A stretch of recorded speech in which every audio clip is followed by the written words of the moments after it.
वाहिगुरू जी का खालसा वाहिगुरू जी की फतेह। अस्सलाम वालेकुम आदाब वारज़ा। मैं हाँ तुहाडी होस्ट नीलम कौर ते मैं TV84 ਦੇ ਸਾਰੇ ਦਰਸ਼ਕਾਂ ਤੇ ਸਰੋਤਿਆਂ ਨੂੰ ਜੀ ਆਇਆਂ ਕਹਿੰਦੀਆਂ ਪ੍ਰੋਗਰਾਮ ਸੱਚੋ ਸੱਚ ਵਿੱਚ ਜਿਹੜੇ ਇਸ ਪ੍ਰੋਗਰਾਮ ਨਾਲ ਦੇਸ਼ਾਂ ਵਿਦੇਸ਼ਾਂ ਤੋਂ ਜੁੜ ਚੁੱਕੇ ਨੇ। ਖਾਲਸਾ ਅਫੇਅਰਸ ਸੈਂਟਰ ਦੇ ਸੰਚਾਲਕ ਡਾਕਟਰ ਅਮਰਜੀਤ ਸਿੰਘ ਰੋਜ਼ਾਨਾ ਦੀ ਤਰ੍ਹਾਂ ਸਟੂਡੀਓ 'ਚ ਮੇਰੇ ਨਾਲ ਮੌਜੂਦ ਨੇ। ਆਓ ਉਹਨਾਂ ਨਾਲ ਗੱਲਬਾਤ ਕਰਕੇ ਅੱਜ ਦੇ ਅਹਿਮ ਇਸ਼ੂਜ਼ ਉੱਪਰ ਉਹਨਾਂ ਤੋਂ ਉਹਨਾਂ ਦਾ ਤਬਸਰਾ ਜਾਣਦੇ ਹਾਂ। जी डॉक्टर साहब वाहिगुरू जी का खालसा वाहिगुरू जी की फतेह। हाँ जी नीलम कौर जी तुहानू भी ते दुनिया भर च बैठे साडे बहुत ही प्यारे सोहने सियाणे TV84 दे व्यूअर्स नू भी वाहिगुरू जी का खालसा वाहिगुरू जी की फतेह ते साडे बहुत ही प्यारे मुसलमान भैणां भरावां नू अस्सलाम वालेकुम। जी डॉक्टर साहब जी आयां नू प्रोग्राम सच्चो सच विच बहुत शुक्रिया जी। डॉक्टर साहब अज 7 जुलाई 2022 हाड़ नानकशाही संमत 554 ਦਾ ਦਿਨ ਹੈ ਤੇ ਡਾਕਟਰ ਸਾਹਿਬ ਪ੍ਰੋਗਰਾਮ ਸ਼ੁਰੂ ਕਰਨ ਤੋਂ ਪਹਿਲਾਂ ਅਸੀਂ ਆਪਣੇ ਦਰਸ਼ਕਾਂ ਤੇ ਸਰੋਤਿਆਂ ਨੂੰ ਹਮੇਸ਼ਾ ਤਰ੍ਹਾਂ ਦੱਸਦੇ ਵਿਊਅਰਸ ਜੇ ਤੁਸੀਂ ਹੱਕ ਸੱਚ ਇਨਸਾਫ ਤੇ ਪੈਰਾ ਦਿਨ ਦਾ ਇੱਕੋ ਇੱਕ ਚੈਨਲ TV84 ਨੂੰ ਦੇਖਣਾ ਚਾਹੁੰਦੇ ਹੋ ਤਾਂ ਤੁਸੀਂ ਦੇਖ ਸਕਦੇ ਹੋ spectrum cable RCN cable Gulf Canada roku Jadoo box ਸ਼ਾਵਾ Facebook TV84 ਦੀ ਐਪ ਰਾਹੀਂ online streaming and IP box ਤੇ ਤੁਸੀਂ TV84 ਨੂੰ ਦੇਖ ਸਕਦੇ ਹੋ। ਵਿਊਅਰਸ ਜੇ ਤੁਸੀਂ TV84 ਨਾਲ ਪ੍ਰੋਗਰਾਮ ਸੱਚੋ ਸੱਚ ਨਾਲ Facebook ਰਾਹੀਂ ਜੁੜੇ ਤਾਂ ਇਸ ਨੂੰ ਵੱਧ ਲਾਈਕ ਕਰੋ ਤੇ ਸ਼ੇਅਰ ਕਰੋ ਅਤੇ ਨਾਲ ਹੀ YouTube ਤੇ ਸਬਸਕ੍ਰਾਈਬ ਵੀ ਕਰੋ। ਇਹ ਵੀ ਦੱਸ ਦਿਓ ਕਿ ਤੁਸੀਂ TV84 ਦੀ ਐਪ ਨੂੰ Android ਐਂਡ App Store ਤੇ ਡਾਊਨਲੋਡ ਕਰਕੇ ਜੋ TV84 ਦੀ ਲਾਈਵ ਸਟ੍ਰੀਮ ਹੈ ਇਸ ਨੂੰ ਤੁਸੀਂ 24 ਆਵਰਸ ਦੇਖ ਸਕਦੇ ਹੋ। ਵਿਊਅਰਸ ਪ੍ਰੋਗਰਾਮ ਦੀ ਸ਼ੁਰੂਆਤ ਕਰਾਂਗੇ ਅੱਜ ਦੀ ਸਪਾਂਸਰਸ਼ਿਪ ਦੇ ਹਵਾਲੇ ਨਾਲ ਕਿ ਅੱਜ ਦੇ ਪ੍ਰੋਗਰਾਮ ਨੂੰ ਸਪਾਂਸਰ ਕੀਤਾ ਗਿਆ ਹੈ ਡਾਲਸ ਟੈਕਸਸ ਤੋਂ ਵੀਰ ਨਰਿੰਦਰ ਸਿੰਘ ਸਿੰਘੋਜਨ ਵੱਲੋਂ। ਸੋ ਇਹਨਾਂ ਨੇ ਸਿੱਖ ਮੀਡੀਆ ਦੀ ਇੰਪੋਰਟੈਂਸ ਨੂੰ ਸਮਝਦਿਆਂ TV84 ਦੇ ਕੰਮ ਦੀ ਜਿਹੜੀ ਸ਼ਲਾਘਾ ਕੀਤੀ ਹੈ। ਡਾਕਟਰ ਅਮਰਜੀਤ ਸਿੰਘ ਜੀ ਦਾ ਤਹਿ ਦਿਲ ਤੋਂ ਧੰਨਵਾਦ ਵੀ ਕੀਤਾ। ਸੋ TV84 ਦੇ ਦਰਸ਼ਕਾਂ ਨੂੰ ਬੇਨਤੀ ਕੀਤੀ ਹੈ ਕਿ ਸਿੱਖ ਮੀਡੀਆ ਨੂੰ ਮਜ਼ਬੂਤ ਕਰਨ ਲਈ ਹੋਰ ਯਤਨ ਕਰਨ ਦੀ ਜਿਹੜੀ ਲੋੜ ਹੈ ਔਰ ਸਾਡਾ ਜਿਹੜਾ ਫਰਜ਼ ਹੈ ਕਿ ਅਸੀਂ ਆਪਣਾ ਦਸਵੰਧ ਕੱਢੀਏ ਅਤੇ TV84 ਸਮੇਤ ਜਿਹੜੀ ਕੌਮੀ ਹਿੱਤ ਵਿੱਚ ਹੁੰਦੇ ਕਾਰਜਾਂ ਵਿੱਚ ਆਪਣਾ ਯੋਗਦਾਨ ਪਾਈਏ। ਸੋ ਅੱਜ ਦੀ ਸਪਾਂਸਰਸ਼ਿਪ ਲਈ ਅਸੀਂ ਵੀਰ ਨਰਿੰਦਰ ਸਿੰਘ ਸੇਖੋਂ ਦਾ ਤਹਿ ਦਿਲ ਤੋਂ ਧੰਨਵਾਦ ਕਰਦੇ ਹਾਂ ਔਰ ਤੁਹਾਨੂੰ ਵੀ ਅਪੀਲ ਤੇ ਬੇਨਤੀ ਕਰਦੇ ਹਾਂ ਕਿ ਤੁਸੀਂ ਵੀ ਪ੍ਰੋਗਰਾਮ ਸੱਚੋ ਸੱਚ ਨੂੰ ਵੱਧ ਤੋਂ ਵੱਧ ਸਪਾਂਸਰ ਕਰੋ। ਸਪਾਂਸਰਸ਼ਿਪ ਲਈ ਤੁਸੀਂ ਸਾਨੂੰ ਕਾਲ ਕਰ ਸਕਦੇ ਹੋ ਸਾਡੇ ਫੋਨ ਨੰਬਰ ਤੇ 5166191984 ਸੇਮ ਨੰਬਰ ਤੇ WhatsApp ਕਰ ਸਕਦੇ ਹੋ। ਤੁਸੀਂ ਸਾਨੂੰ ਈਮੇਲ ਵੀ ਕਰ ਸਕਦੇ ਹੋ info@tv84.tv। ਸੋ ਵਿਊਅਰਸ ਪ੍ਰੋਗਰਾਮ ਦੀ ਪਹਿਲੇ ਸੈਗਮੈਂਟ ਦੇ ਵਿੱਚ ਗੱਲਬਾਤ ਕਰਨ ਜਾ ਰਹੇ ਹਾਂ ਕਿ ਨੋਬਲ ਇਨਾਮ ਜੇਤੂ ਡਾਕਟਰ ਅਮ੍ਰਿਤਿਆ ਸੈਨ ਨੇ ਕਲਕੱਤੇ ਦੇ ਇੱਕ ਇਕੱਠ ਵਿੱਚ ਬੋਲਦਿਆਂ ਕਿਹਾ ਹੈ ਕਿ ਭਾਰਤ ਦਾ ਕੌਮੀ ਢਾਂਚਾ ਬਹੁਤ ਬੁਰੀ ਤਰ੍ਹਾਂ ਟੁੱਟ ਰਿਹਾ ਹੈ ਔਰ ਉਹਨਾਂ ਅਨੁਸਾਰ Bharat collapse of nation crisis ਦੇ ਦਹਾਨੇ ਤੇ ਖੜਾ ਹੈ। ਸੋ ਇਸ ਬਾਰੇ ਆਪਾਂ ਗੱਲਬਾਤ ਕਰਨ ਜਾ ਰਹੇ ਹਾਂ। ਸੋ ਅਸੀਂ ਚਾਹਾਂਗੇ ਕਿ ਤੁਸੀਂ ਇਸੇ ਤਰ੍ਹਾਂ ਹੀ ਬਣੇ ਰਹਿਣਾ। ਦੇਖਣ ਸੁਣ ਲਈ ਤੁਹਾਡਾ ਸਭ ਦਾ ਬਹੁਤ ਬਹੁਤ ਸ਼ੁਕਰੀਆ। ਜੀ ਡਾਕਟਰ ਸਾਹਿਬ ਕੀ ਕਹਿਣਾ ਚਾਹੋਗੇ? ਦੇਖੋ ਸਭ ਤੋਂ ਪਹਿਲਾਂ ਤਾਂ ਅਸੀਂ ਅੱਜ ਦੇ ਪ੍ਰੋਗਰਾਮ ਨੂੰ ਸਪਾਂਸਰ ਕਰਨ ਲਈ ਵੀਰ ਨਰਿੰਦਰ ਸਿੰਘ ਸੇਖੋਂ ਜੀ ਜਿਹੜੇ ਡਾਲਸ ਟੈਕਸਸ ਨਿਵਾਸੀ ਨੇ ਉਹਨਾਂ ਦਾ ਸ਼ੁਕਰੀਆ ਅਦਾ ਕਰਦੇ ਹਾਂ। ਅਸੀਂ ਆਪਣੀ ਲਾਸਟ ਵਿਜ਼ਿਟ ਤੇ ਵੇੜੇ ਉਹਨਾਂ ਦੇ ਘਰ ਵੀ ਗਏ। ਬੜਾ ਪਿਆਰਾ ਪਰਿਵਾਰ ਹੈ ਔਰ ਜਿਹੜੀ ਖੂਬਸੂਰਤੀ ਉਹਨਾਂ ਦੇ ਆਲੇ ਦੁਆਲੇ ਦੀ ਹੈ ਕਿ ਉਹਨਾਂ ਨੇ ਆਪਣੇ ਘਰ ਨੂੰ ਵੀ ਆਪਣੇ ਪਿੰਡ ਵਾਂਗ ਬਣਾਇਆ ਹੈ ਔਰ ਪੂਰੇ ਖੇਤੀਬਾੜੀ ਦੇ ਸੰਦ ਵੀ ਨੇ। ਉਹਨਾਂ ਦੇ ਕਿਚਨ ਗਾਰਡਨ ਦੇ ਵਿੱਚ ਹਰ ਤਰ੍ਹਾਂ ਦਾ ਫਰੂਟ ਔਰ ਵੈਜੀਟੇਬਲਸ ਜਿਹੜੀਆਂ ਕਿਚਨ ਦੇ ਵਿੱਚ ਪਕਾਈਆਂ ਜਾਂਦੀਆਂ ਨੇ ਉਹ ਵੀ ਨੇ। ਔਰ ਇਸ ਵਾਰ ਅਸੀਂ ਕਾਹਲੀ 'ਚ ਸੀ ਨਹੀਂ ਤਾਂ ਉਹਨਾਂ ਨੇ ਵੇਲਣਾ ਵੀ ਰੱਖਿਆ ਹੋਇਆ ਜਿਹਦੇ ਨਾਲ ਉਹ ਗੰਨੇ ਦਾ ਰਸ ਵੀ ਕੱਢਦੇ ਨੇ ਔਰ ਸਾਰਾ ਹੀ ਪਰਿਵਾਰ ਉਹਨਾਂ ਦੀਆਂ ਬੱਚੀਆਂ ਬੇਟਾ ਸਿੱਖੀ ਭਾਵਨਾ ਦੇ ਨਾਲ ਓਤ ਪ੍ਰੋਤ ਨੇ ਔਰ ਨਰਿੰਦਰ ਸਿੰਘ ਸੇਖੋਂ ਪੰਥ ਨੂੰ ਪਿਆਰ ਕਰਨ ਵਾਲੇ ਔਰ ਇਹਨਾਂ ਦਾ ਪਰਿਵਾਰਕ ਤੌਰ ਦੇ ਉੱਤੇ ਵੀ ਸੰਘਰਸ਼ ਦੇ ਵਿੱਚ ਬਹੁਤ ਵੱਡਾ ਯੋਗਦਾਨ ਹੈ। Very nice. Doctor Pritam Singh Sekhon ਜਿਹੜੇ ਸਾਡੇ ਸੰਘਰਸ਼ ਦੇ ਮੁੱਢਲੇ ਆਗੂਆਂ 'ਚੋਂ ਰਹੇ ਉਹਨਾਂ ਦੇ ਨਾਲ ਫਿਰ ਇਹਨਾਂ ਦੇ ਭਰਾਤਾ ਜਸਬੀਰ ਸਿੰਘ ਸੇਖੋਂ ਵੀ ਜਿਹੜੇ ਇੰਜੀਨੀਅਰਿੰਗ ਕਾਲਜ ਦੇ ਵਿੱਚ ਸਟੂਡੈਂਟ ਸੀ ਔਰ ਉਹ ਡਾਕਟਰ ਸੇਖੋਂ ਦੇ ਨਾਲ ਇਸ ਸੰਘਰਸ਼ ਦੇ ਵਿੱਚ ਆਏ।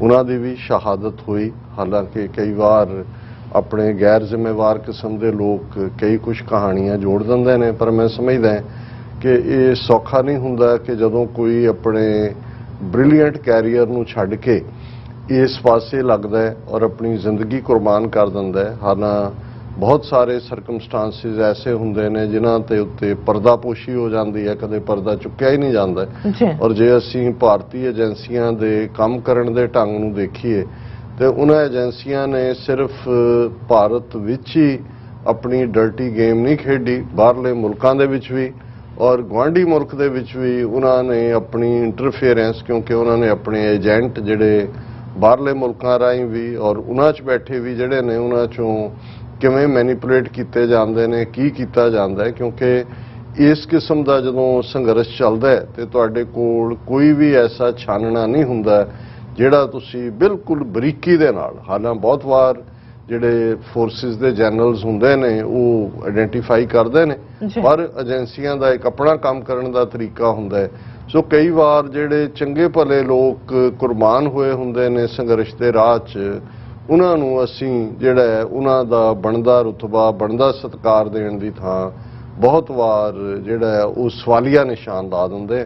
ਸੋ ਇਹ ਵੀ ਪਰਿਵਾਰ ਦੇ ਲਈ ਫਿਰ ਅੱਗੋਂ ਇੱਕ ਦਰਦ ਹੁੰਦਾ, ਇੱਕ ਪੇਨ ਹੁੰਦੀ ਹੈ ਕਿ ਤੁਸੀਂ ਆਪਣਾ ਘਰ ਦਾ ਜੀ ਵੀ ਕੌਮ ਨੂੰ ਸਮਰਪਣ ਕੀਤਾ, ਪਰ ਫਿਰ ਤੁਸੀਂ ਲੋਕਾਂ ਦੇ ਜਿਹੜੇ ਬੇਮਤਲਬ ਇਸ ਕਿਸਮ ਦੀਆਂ ਦੂਸ਼ਣਬਾਜ਼ੀਆਂ ਨੇ ਉਹਨਾਂ ਦਾ ਵੀ ਸ਼ਿਕਾਰ ਹੁੰਦੇ ਹੋ। ਪਰ ਵੀਰ ਨਰਿੰਦਰ ਸਿੰਘ ਸੇਖੋਂ ਬੜੇ ਪਰਪੱਕ ਪੰਥਕ ਸੋਚ ਵਾਲੇ ਔਰ ਗੁਰਸਿੱਖੀ ਦੇ ਵਿੱਚ ਪਰਪੱਕ ਉਹਨਾਂ ਦਾ ਪਰਿਵਾਰ ਵੀ, ਉਹਨਾਂ ਦੇ ਬੱਚੇ ਵੀ, ਔਰ ਅਸੀਂ ਸ਼ੁਕਰੀਆ ਅਦਾ ਕਰਦੇ ਹਾਂ ਟੀਵੀ 84 ਦੇ ਪ੍ਰੋਗਰਾਮ ਨੂੰ ਦੇਖਦੇ ਵੀ ਨੇ, ਸਪੋਰਟ ਵੀ ਕਰਦੇ ਨੇ, ਸਾਡੇ ਪੱਕੇ ਸਪੋਰਟਰ ਨੇ। ਸੋ ਅਸੀਂ ਉਹਨਾਂ ਦਾ ਸ਼ੁਕਰੀਆ ਅਦਾ ਕਰਦੇ ਹਾਂ।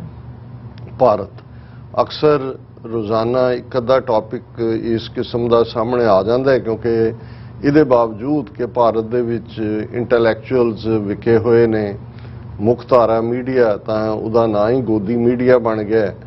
ਸੋਸ਼ਲ ਮੀਡੀਆ ਤੇ ਜਿਹੜੀਆਂ ਮਾੜੀਆਂ ਮੋਟੀਆਂ ਡਾਈਸੈਂਟਿੰਗ ਆਵਾਜ਼ਾਂ ਸੀ, ਇਖਤਲਾਫਾਤ ਕਰਨ ਵਾਲੀਆਂ ਹਕੂਮਤੀ ਨੀਤੀ ਨਾਲ, ਉਹਨਾਂ ਨੂੰ ਵੀ ਕੇਸਾਂ ਦੇ ਵਿੱਚ ਉਲਝਾਇਆ ਜਾ ਰਿਹਾ ਹੈ। ਜਿਹੜੇ ਐਕਟਿਵਿਸਟ ਨੇ ਉਹਨਾਂ ਨੂੰ ਵੀ ਚੁੱਕ ਕੇ ਅੰਦਰ ਦਿੱਤਾ ਜਾ ਰਿਹਾ ਹੈ। ਔਰ ਕਿਸੇ ਵੇਲੇ ਇਹਨੂੰ ਔਰਵਿਲੀਅਨ 1984 ਕਿਹਾ ਜਾਂਦਾ ਸੀ ਕਿ ਭਾਈ ਜੋ ਜਾਰਜ ਔਰਵਿਲ ਨੇ ਇਮੈਜਿਨ ਕੀਤਾ ਸੀ ਕਿ 1984 ਉਹਦੇ ਨਾਵਲ ਹੈ ਜਾਰਜ ਔਰਵਿਲ ਦਾ, ਕਿ ਕਿਵੇਂ ਸਰਕਾਰ ਉਸ ਦੇ ਨਾਲ ਉਹਦੀ ਪੂਰੀ ਸ਼ੈਡੋ ਔਰ ਕਿਵੇਂ ਦਿਨ ਰਾਤ ਤੁਹਾਡੇ ਉੱਤੇ ਉਹਨਾਂ ਦੀ ਮੋਨੀਟਰਿੰਗ ਔਰ ਕਿਵੇਂ ਤੁਹਾਨੂੰ ਆਪਣੇ ਖਿਆਲਾਂ ਦੇ ਉੱਤੇ ਵੀ ਜਿਹੜਾ ਨਾਜ਼ ਕਰਨਾ ਤਾਂ ਦੂਰ ਦੀ ਗੱਲ, ਆਪਣੇ ਖਿਆਲ ਜੇ ਤੁਸੀਂ ਕੁਝ ਆਜ਼ਾਦਾਨਾ ਸੋਚਦੇ ਵੀ ਹੋ ਕਹਿਣਾ ਤਾਂ ਦੂਰ ਦੀ ਗੱਲ, ਫਿਰ ਵੀ ਉਸ ਕਿਸਮ ਦੀ ਸਟੇਟ ਉਹ ਜੰਤਰ ਲਾਏਗੀ, ਉਹ ਇਨਸਟਰੂਮੈਂਟ ਲਾਏਗੀ ਕਿ ਤੁਹਾਡੇ ਖਿਆਲਾਂ ਨੂੰ ਵੀ ਉਹ ਮੋਨੀਟਰ ਕਰੇਗੀ ਔਰ ਉਹਦੇ ਲਈ ਤੁਹਾਨੂੰ ਜਵਾਬਦੇਹ ਬਣਾਇਆ ਜਾਏਗਾ। ਸੋ ਜੇ ਦੇਖਣਾ ਹੋਏ ਤੇ ਅੱਜ ਭਾਰਤ ਦੀ ਸਟੇਟ ਵਿੱਚ 1 ਬਿਲੀਅਨ 400 ਮਿਲੀਅਨ ਤੋਂ ਜ਼ਿਆਦਾ ਲੋਕ ਇਹ ਸਾਰੇ ਜਿਹੜਾ ਜਾਰਜ ਔਰਵਿਲ ਨੇ ਇਮੈਜਿਨ ਕੀਤਾ ਸੀ ਕਿ ਇਸ ਕਿਸਮ ਦੀ ਜਿਹੜਾ ਕੀ ਢਾਂਚਾ ਹੋਏਗਾ, ਉਸ ਦਾ ਇੱਕ ਪ੍ਰਤੱਖ ਨਮੂਨਾ ਅਸੀਂ ਭਾਰਤ ਦੇ ਵਿੱਚ ਦੇਖ ਸਕਦੇ ਹਾਂ। ਹਾਲਾਂਕਿ ਇਹ 'ਚ ਕੋਈ ਸ਼ੱਕ ਨਹੀਂ ਹੈ ਕਿ ਫਾਸ਼ਿਜ਼ਮ ਜਾਂ ਨਾਜ਼ੀਜ਼ਮ ਜਾਂ ਕਮਿਊਨਿਜ਼ਮ ਦੇ ਥੱਲੇ ਵੀ ਸਟੇਟ ਜਿਹੜੀ ਹੈ ਉਸ ਨੇ ਆਪਣੇ ਸਿਟੀਜ਼ਨਸ ਦੇ ਉੱਤੇ ਜ਼ੁਲਮ ਕੀਤੇ, ਉਹਨਾਂ ਦੀ ਆਵਾਜ਼ ਨੂੰ ਕੁਚਲਿਆ। ਪਰ ਭਾਰਤ ਦੇ ਮਾਮਲੇ 'ਚ ਇਹ ਹੈ ਕਿ ਇਹ ਸਭ ਕੁਝ ਜਮਹੂਰੀਅਤ ਦੇ ਨਾਂ ਥੱਲੇ ਕੀਤਾ ਜਾ ਰਿਹਾ ਔਰ ਇਹ ਕਹਿ ਕੇ ਕਿ ਜੀ ਇਹ biggest and largest democracy on this planet. ਲੇਕਿਨ ਇਹ ਵੀ ਇੱਕ ਜੇ ਨਾਜ਼ੀਆਂ ਜਾਂ ਫਾਸ਼ੀਵਾਦੀਆਂ ਦੇ ਖਿਲਾਫ ਆਵਾਜ਼ ਚੁੱਕਣ ਵਾਲੇ ਲੋਕ ਭਾਵੇਂ ਥੋੜੇ ਸਨ, ਪਰ ਇਹ ਨਹੀਂ ਹੁੰਦਾ ਕਿ ਬਈ ਉਹ ਅਨਚੈਲੰਜਡ ਸੀ ਔਰ ਇਵੈਂਚੁਅਲੀ ਇਹ ਦੋਨੋਂ ਹੀ ਆਈਡੀਓਲੋਜੀਜ਼ ਦਾ ਅੰਤ ਹੋਇਆ। ਹਾਲਾਂਕਿ ਉਸ ਦੀ ਕੀਮਤ ਕਰੋੜਾਂ ਲੋਕਾਂ ਦੀਆਂ ਜਾਨਾਂ ਦੇ ਨਾਲ ਅਦਾ ਕਰਨੀ ਪਈ। ਸੈਕੰਡ ਵਰਲਡ ਵਾਰ ਅਸੀਂ ਦੇਖਦੇ ਹਾਂ ਕਿ ਕਿੰਨੀ ਤਬਾਹੀ ਹੋਈ, ਲੇਕਿਨ ਚੈਲੰਜ ਉਦੋਂ ਵੀ ਸੀ। ਅੱਜ ਵੀ ਜੇ ਭਾਰਤ ਦੇ ਹਵਾਲੇ ਨਾਲ ਵੀ ਅਸੀਂ ਗੱਲ ਕਰੀਏ, ਅਸੀਂ ਉਹਨਾਂ ਬਹਾਦਰ ਪੱਤਰਕਾਰਾਂ ਨੂੰ, ਐਕਟਿਵਿਸਟ ਨੂੰ ਸੈਲੂਟ ਕਰਦੇ ਹਾਂ, ਉਹ ਮੁਹੰਮਦ ਜ਼ੁਬੈਰ ਵਰਗੇ ਹੋਣ ਜਾਂ ਤੀਸਤਾ ਸੀਤਲਵਾਦ ਵਰਗੀ ਐਕਟਿਵਿਸਟ ਹੋਏ ਜਾਂ ਈਵਨ ਅਰੁਣ ਧਾਤੀ ਰਾਏ ਵਰਗੀ ਜਿਹੜੀ ਹੈ ਇੰਟਰਨੈਸ਼ਨਲੀ ਰੈਕਗਨਾਈਜ਼ਡ ਜਿਹੜੀ ਨੋਵਲਿਸਟ ਹੋਏ, ਇਹਨਾਂ ਸਾਰਿਆਂ ਨੇ ਆਪਣੀ ਆਵਾਜ਼ ਔਰ ਹੋਰ ਕਿੰਨੇ, ਜਦੋਂ ਅਸੀਂ ਰੋਜ਼ਾਨਾ ਹੀ ਗੱਲ ਕਰਦੇ ਹਾਂ ਕਿ ਕਿੰਨਿਆਂ ਨੂੰ ਝੂਠੇ ਕੇਸਾਂ 'ਚ, ਕਿੰਨੇ NSA ਦੇ ਥੱਲੇ, ਕਿੰਨੇ UAPA ਦੇ ਥੱਲੇ, ਸੋ ਕਈ ਵਾਰ ਜਿਹੜੇ ਨਾਂ ਜ਼ਿਹਨ ਦੇ ਵਿੱਚ ਇੱਕਦਮ ਆਉਂਦੇ ਨੇ ਤੁਸੀਂ ਉਹਨਾਂ ਦਾ ਜ਼ਿਕਰ ਕਰਦੇ ਹੋ। ਦੂਸਰੇ ਪਾਸੇ ਇਹਦੇ 'ਚ ਵੀ ਕੋਈ ਸ਼ੱਕ ਨਹੀਂ ਹੈ ਕਿ ਜਦੋਂ ਅਸੀਂ ਬੰਗਾਲ ਦੇ ਖਿੱਤੇ ਵੱਲ ਦੇਖਦੇ ਹਾਂ, ਔਰ ਮੈਂ ਹਿਸਟਰੀ ਦੇ ਨਾਤੇ ਵੀ ਦੇਖਦੇ ਹਾਂ ਕਿ ਬੰਗਾਲੀ ਆਪਣੇ ਆਪ ਦੇ ਵਿੱਚ ਜਿੱਥੇ ਇੱਕ ਆਜ਼ਾਦਾਨਾ ਰੁਖ ਵਾਲੇ ਉਹਨਾਂ ਨੇ ਇੰਟੈਲੈਕਚੁਅਲ ਪੈਦਾ ਕੀਤੇ, ਨੈਸ਼ਨਲਿਸਟ ਵੀ ਬੰਗਾਲ ਨੇ ਦਿੱਤੇ, ਇਹਦੇ 'ਚ ਕੋਈ ਸ਼ੱਕ ਨਹੀਂ ਹੈ। ਜੇ ਈਵਨ ਹਿੰਦੂ ਨੈਸ਼ਨਲਿਜ਼ਮ ਦੀ ਗੱਲ ਕਰੀਏ, ਉਹ ਵੀ ਬੰਗਾਲ 'ਚੋਂ ਨਿਕਲਿਆ ਜਦੋਂ ਆਨੰਦ ਮੱਠ ਨਾਂ ਦਾ ਨਾਵਲ 19th ਸੈਂਚੁਰੀ ਦੇ ਵਿੱਚ ਨਿਕਲਦਾ ਹੈ। ਬੰਗਾਲੀ ਉਹਦਾ ਰਾਈਟਰ ਹੈ ਔਰ ਕਿਵੇਂ ਉਹ ਇੱਕ ਨਫ਼ਰਤ ਦੀ ਗੱਲ ਤੁਰਦੀ ਹੈ ਔਰ ਉਸ ਦੇ ਨਾਲ ਅਸੀਂ ਜਿੰਨੇ ਵੀ ਜਿਹੜਾ ਕਲਚਰਲ ਨੈਸ਼ਨਲਿਜ਼ਮ ਦੇ ਥੱਲੇ ਵੀ ਬੰਗਾਲ ਨੇ, ਉਹ ਭਾਵੇਂ ਸੇਂਟ ਔਰਵਿੰਦੋ ਹੋਏ, ਰਵਿੰਦਰਨਾਥ ਟੈਗੋਰ ਹੋਏ, ਰਾਮਾਕ੍ਰਿਸ਼ਨਾ ਪਰਮਹੰਸ ਹੋਏ ਜਾਂ ਸਵਾਮੀ ਵਿਵੇਕਾਨੰਦ ਹੋਏ ਔਰ ਬਾਅਦ ਤੱਕ ਚੱਲਦੇ ਆ ਜਿਹੜੇ ਨੇ ਬੈਨਰਜੀ, ਚੈਟਰਜੀ, ਕਿਸ ਕਿਸਮ ਦੇ ਸਾਰੇ ਜਿਨ੍ਹਾਂ ਨੇ ਹਿੰਦੂ ਕਲਚਰਲ ਰਿਵਾਈਵਲ ਦੇ ਵਿੱਚ ਵੀ ਵੱਡਾ ਰੋਲ ਅਦਾ ਕੀਤਾ। ਇਹ ਵੀ ਇੱਕ ਹਕੀਕਤ ਹੈ ਕਿ ਈਵਨ ਪਾਕਿਸਤਾਨ ਦਾ ਕਨਸੈਪਟ ਵੀ ਸਭ ਤੋਂ ਪਹਿਲਾਂ ਬੰਗਾਲੀ ਮੁਸਲਮਾਨਾਂ ਨੇ ਹੀ ਦਿੱਤਾ ਔਰ ਬੰਗਾਲ ਦੇ ਵਿੱਚ 47 ਤੋਂ ਪਹਿਲਾਂ ਦੇ ਬੰਗਾਲ ਜਿਹਦੇ 'ਚ ਅੱਜ ਦਾ ਬੰਗਲਾਦੇਸ਼ ਔਰ ਅੱਜ ਦਾ ਵੈਸਟ ਬੰਗਾਲ ਦੋਨੋਂ ਸ਼ਾਮਲ ਨੇ, ਮੁਸਲਿਮ ਲੀਗ ਦੀ ਹਕੂਮਤ ਸੀ, ਸੋਹਰਾਵਰਦੀ ਉਸ ਦੇ ਚੀਫ ਮਿਨਿਸਟਰ ਸੀ ਔਰ ਪਾਕਿਸਤਾਨ ਦਾ ਰੈਜ਼ੋਲੂਸ਼ਨ ਵੀ ਉਹਨਾਂ ਨੇ ਲੈ ਕੇ ਆਂਦਾ। ਲੇਕਿਨ ਇਸ 'ਚ ਵੀ ਕੋਈ ਦੋ ਰਾਵਾਂ ਨਹੀਂ ਨੇ ਕਿ ਬਿਲਕੁਲ ਆਜ਼ਾਦਾਨਾ ਸੋਚ ਵਾਲੇ, ਟਰੂਲੀ ਸੈਕੂਲਰ ਵੈਲਿਊਜ਼ 'ਚ ਯਕੀਨ ਕਰਨ ਵਾਲੇ ਔਰ ਇਸ ਕਿਸਮ ਦੇ ਕਿਸੇ ਵੀ ਨਫ਼ਰਤ ਦੇ ਏਜੰਡੇ ਨੂੰ ਜਿਹੜਾ ਚੈਲੰਜ ਕਰਨ ਵਾਲਿਆਂ 'ਚ ਵੀ ਬੰਗਾਲੀ ਜਿਹੜੇ ਨੇ ਉਹ ਪੇਸ਼ ਹੁੰਦੇ ਨੇ। ਔਰ ਇਹਦੇ 'ਚ ਈਵਨ ਜੇ ਪੋਲੀਟੀਕਲ ਸਟਰਕਚਰ ਦੀ ਅੱਜ ਵੀ ਗੱਲ ਕਰੀਏ ਕਿ ਜੇ ਮੋਦੀ ਅਮਿਤ ਸ਼ਾਹ ਦਾ ਜਾਂ ਨਾਗਪੁਰ ਦੇ RSS ਦਾ ਹਿੰਦੂਤਵੀ ਰੱਥ ਕਿਤੇ ਰੁਕਿਆ, ਜ਼ਾਹਰ ਹੈ ਪੰਜਾਬ ਨੇ ਰੋਕਿਆ, ਪਰ ਪੰਜਾਬ ਜਵਾਬ ਦੇ ਵਿੱਚ ਆਪਣੀ ਤਰਜ਼ ਦਾ ਕੋਈ ਪੋਲੀਟੀਕਲ ਅਮਲ ਨਹੀਂ ਦੇ ਸਕਿਆ। ਆਮ ਆਦਮੀ ਪਾਰਟੀ RSS ਦੀ B ਟੀਮ ਵਿੱਚ ਵੜ ਗਈ ਔਰ ਲੇਕਿਨ ਬੰਗਾਲ ਨੇ ਤ੍ਰਿਣਮੂਲ ਕਾਂਗਰਸ ਦੇ ਰੂਪ 'ਚ ਮਮਤਾ ਬੈਨਰਜੀ ਜਿਸ ਨੇ ਉਸ ਹਿੰਦੂਤਵੀ ਰੱਥ ਨੂੰ ਸਿਰਫ ਰੋਕਿਆ ਹੀ ਨਹੀਂ, ਪਿਛਲੀਆਂ ਅਸੈਂਬਲੀ ਚੋਣਾਂ ਦੇ ਵਿੱਚ ਇਹਦੇ ਬਾਵਜੂਦ ਕਿ ਕਿਸ ਕਿਸਮ ਦੀ ਕਿੰਨੀ ਤਾਕਤ ਹਿੰਦੂਤਵੀਆਂ ਨੇ ਬੰਗਾਲ ਦੇ ਵਿੱਚ ਝੋਕੀ, ਲੇਕਿਨ ਮਮਤਾ ਬੈਨਰਜੀ ਦੇ ਸਾਹਮਣੇ ਇਹਨਾਂ ਨੂੰ ਮੂੰਹ ਦੀ ਖਾਣੀ ਪਈ। ਹੁਣ ਅਗੇਨ ਉਹ ਜੋ ਆਪਰੇਸ਼ਨ ਇਹਨਾਂ ਨੇ ਮਹਾਰਾਸ਼ਟਰ 'ਚ ਕੀਤਾ ਹੈ, ਜਿਸ ਅੰਦਾਜ਼ ਦੇ ਵਿੱਚ ਸ਼ਿਵ ਸੈਨਾ ਦੇ ਕਿਲੇ ਦੇ ਵਿੱਚ ਉਹਨਾਂ ਨੇ ਘੁਸਪੈਠ ਕਰਕੇ ਅੱਧਿਓਂ ਜ਼ਿਆਦਾ ਉਹਨਾਂ ਦੇ ਮੈਂਬਰ ਖਰੀਦ ਕੇ ਜਿਹੜੀ ਹੈ ਆਪਣੀ ਮਦਦ ਦੇ ਨਾਲ ਉਹਨਾਂ ਦੀ ਹਕੂਮਤ ਬਣਾਈ ਹੈ। ਈਵਨ ਉਹਨਾਂ ਦੇ 40 ਦੇ ਕਰੀਬ ਜਾਂ ਉਸ ਤੋਂ ਥੋੜੇ ਘੱਟ ਨੇ, 40 ਤਾਂ ਨਹੀਂ ਹੈ ਸ਼ਾਇਦ, 22-23 ਨੇ ਜਾਂ ਕਿੰਨੇ ਨੇ ਮੈਂਬਰ ਪਾਰਲੀਮੈਂਟ ਮਹਾਰਾਸ਼ਟਰ ਦੇ, ਉਹਨਾਂ ਦੇ ਵਿੱਚ ਵੀ ਜਿਹੜੀ ਹੈ ਹੁਣ ਪੂਰੀ ਘੁਸਪੈਠ ਕਰ ਰਹੇ ਨੇ। ਮਹਾਰਾਸ਼ਟਰ ਜੋ ਕਾਮਯਾਬ ਰਹੇ, ਬੰਗਾਲ 'ਚੋਂ ਮੌਕਾ ਦੇਖ ਰਹੇ ਨੇ, ਕੁਛ ਨਾ ਕੁਛ ਉਹ ਫਿਰਕੂ ਜਨੂਨ, ਫਿਰਕੂ ਫਸਾਦ ਇਸ ਕਿਸਮ ਦੀ ਲਾਈਨ ਕਰਦੇ ਨੇ। ਪਰ ਜਿਹੜੀ ਗੱਲ ਅਸੀਂ ਰਿਪੀਟਡਲੀ ਕਹਿ ਰਹੇ ਹਾਂ ਕਿ ਭਾਰਤ ਜਿਸ ਪਾਸੇ ਵੱਲ ਜਾ ਰਿਹਾ ਹੈ ਇਹ ਉਹੀ ਰਸਤਾ ਹੈ ਜਿਹੜਾ ਰਸਤਾ ਸੋਵੀਅਤ ਯੂਨੀਅਨ ਔਰ ਯੂਗੋਸਲਾਵੀਆ ਨੇ ਅਡਾਪਟ ਕੀਤਾ ਸੀ। ਨਤੀਜੇ ਦੇ ਤੌਰ ਤੇ ਸੋਵੀਅਤ ਯੂਨੀਅਨ ਦੇ 15 ਟੁਕੜੇ ਹੋਏ ਔਰ ਯੂਗੋਸਲਾਵੀਆ ਦੇ 7 ਟੁਕੜੇ ਹੋਏ ਔਰ ਅੱਜ ਉਹ ਸਾਰੇ ਹੀ ਅੱਡ ਮੁਲਕ ਨੇ, ਜਿਸ ਦੇ ਲਈ ਲਫ਼ਜ਼ ਬ੍ਰੇਕਅਪ, ਕਲੈਪਸ, ਫਰੈਗਮੈਂਟੇਸ਼ਨ ਇਹ ਸਾਰੇ ਲਫ਼ਜ਼ ਇਸਤੇਮਾਲ ਕੀਤੇ ਜਾਂਦੇ ਨੇ।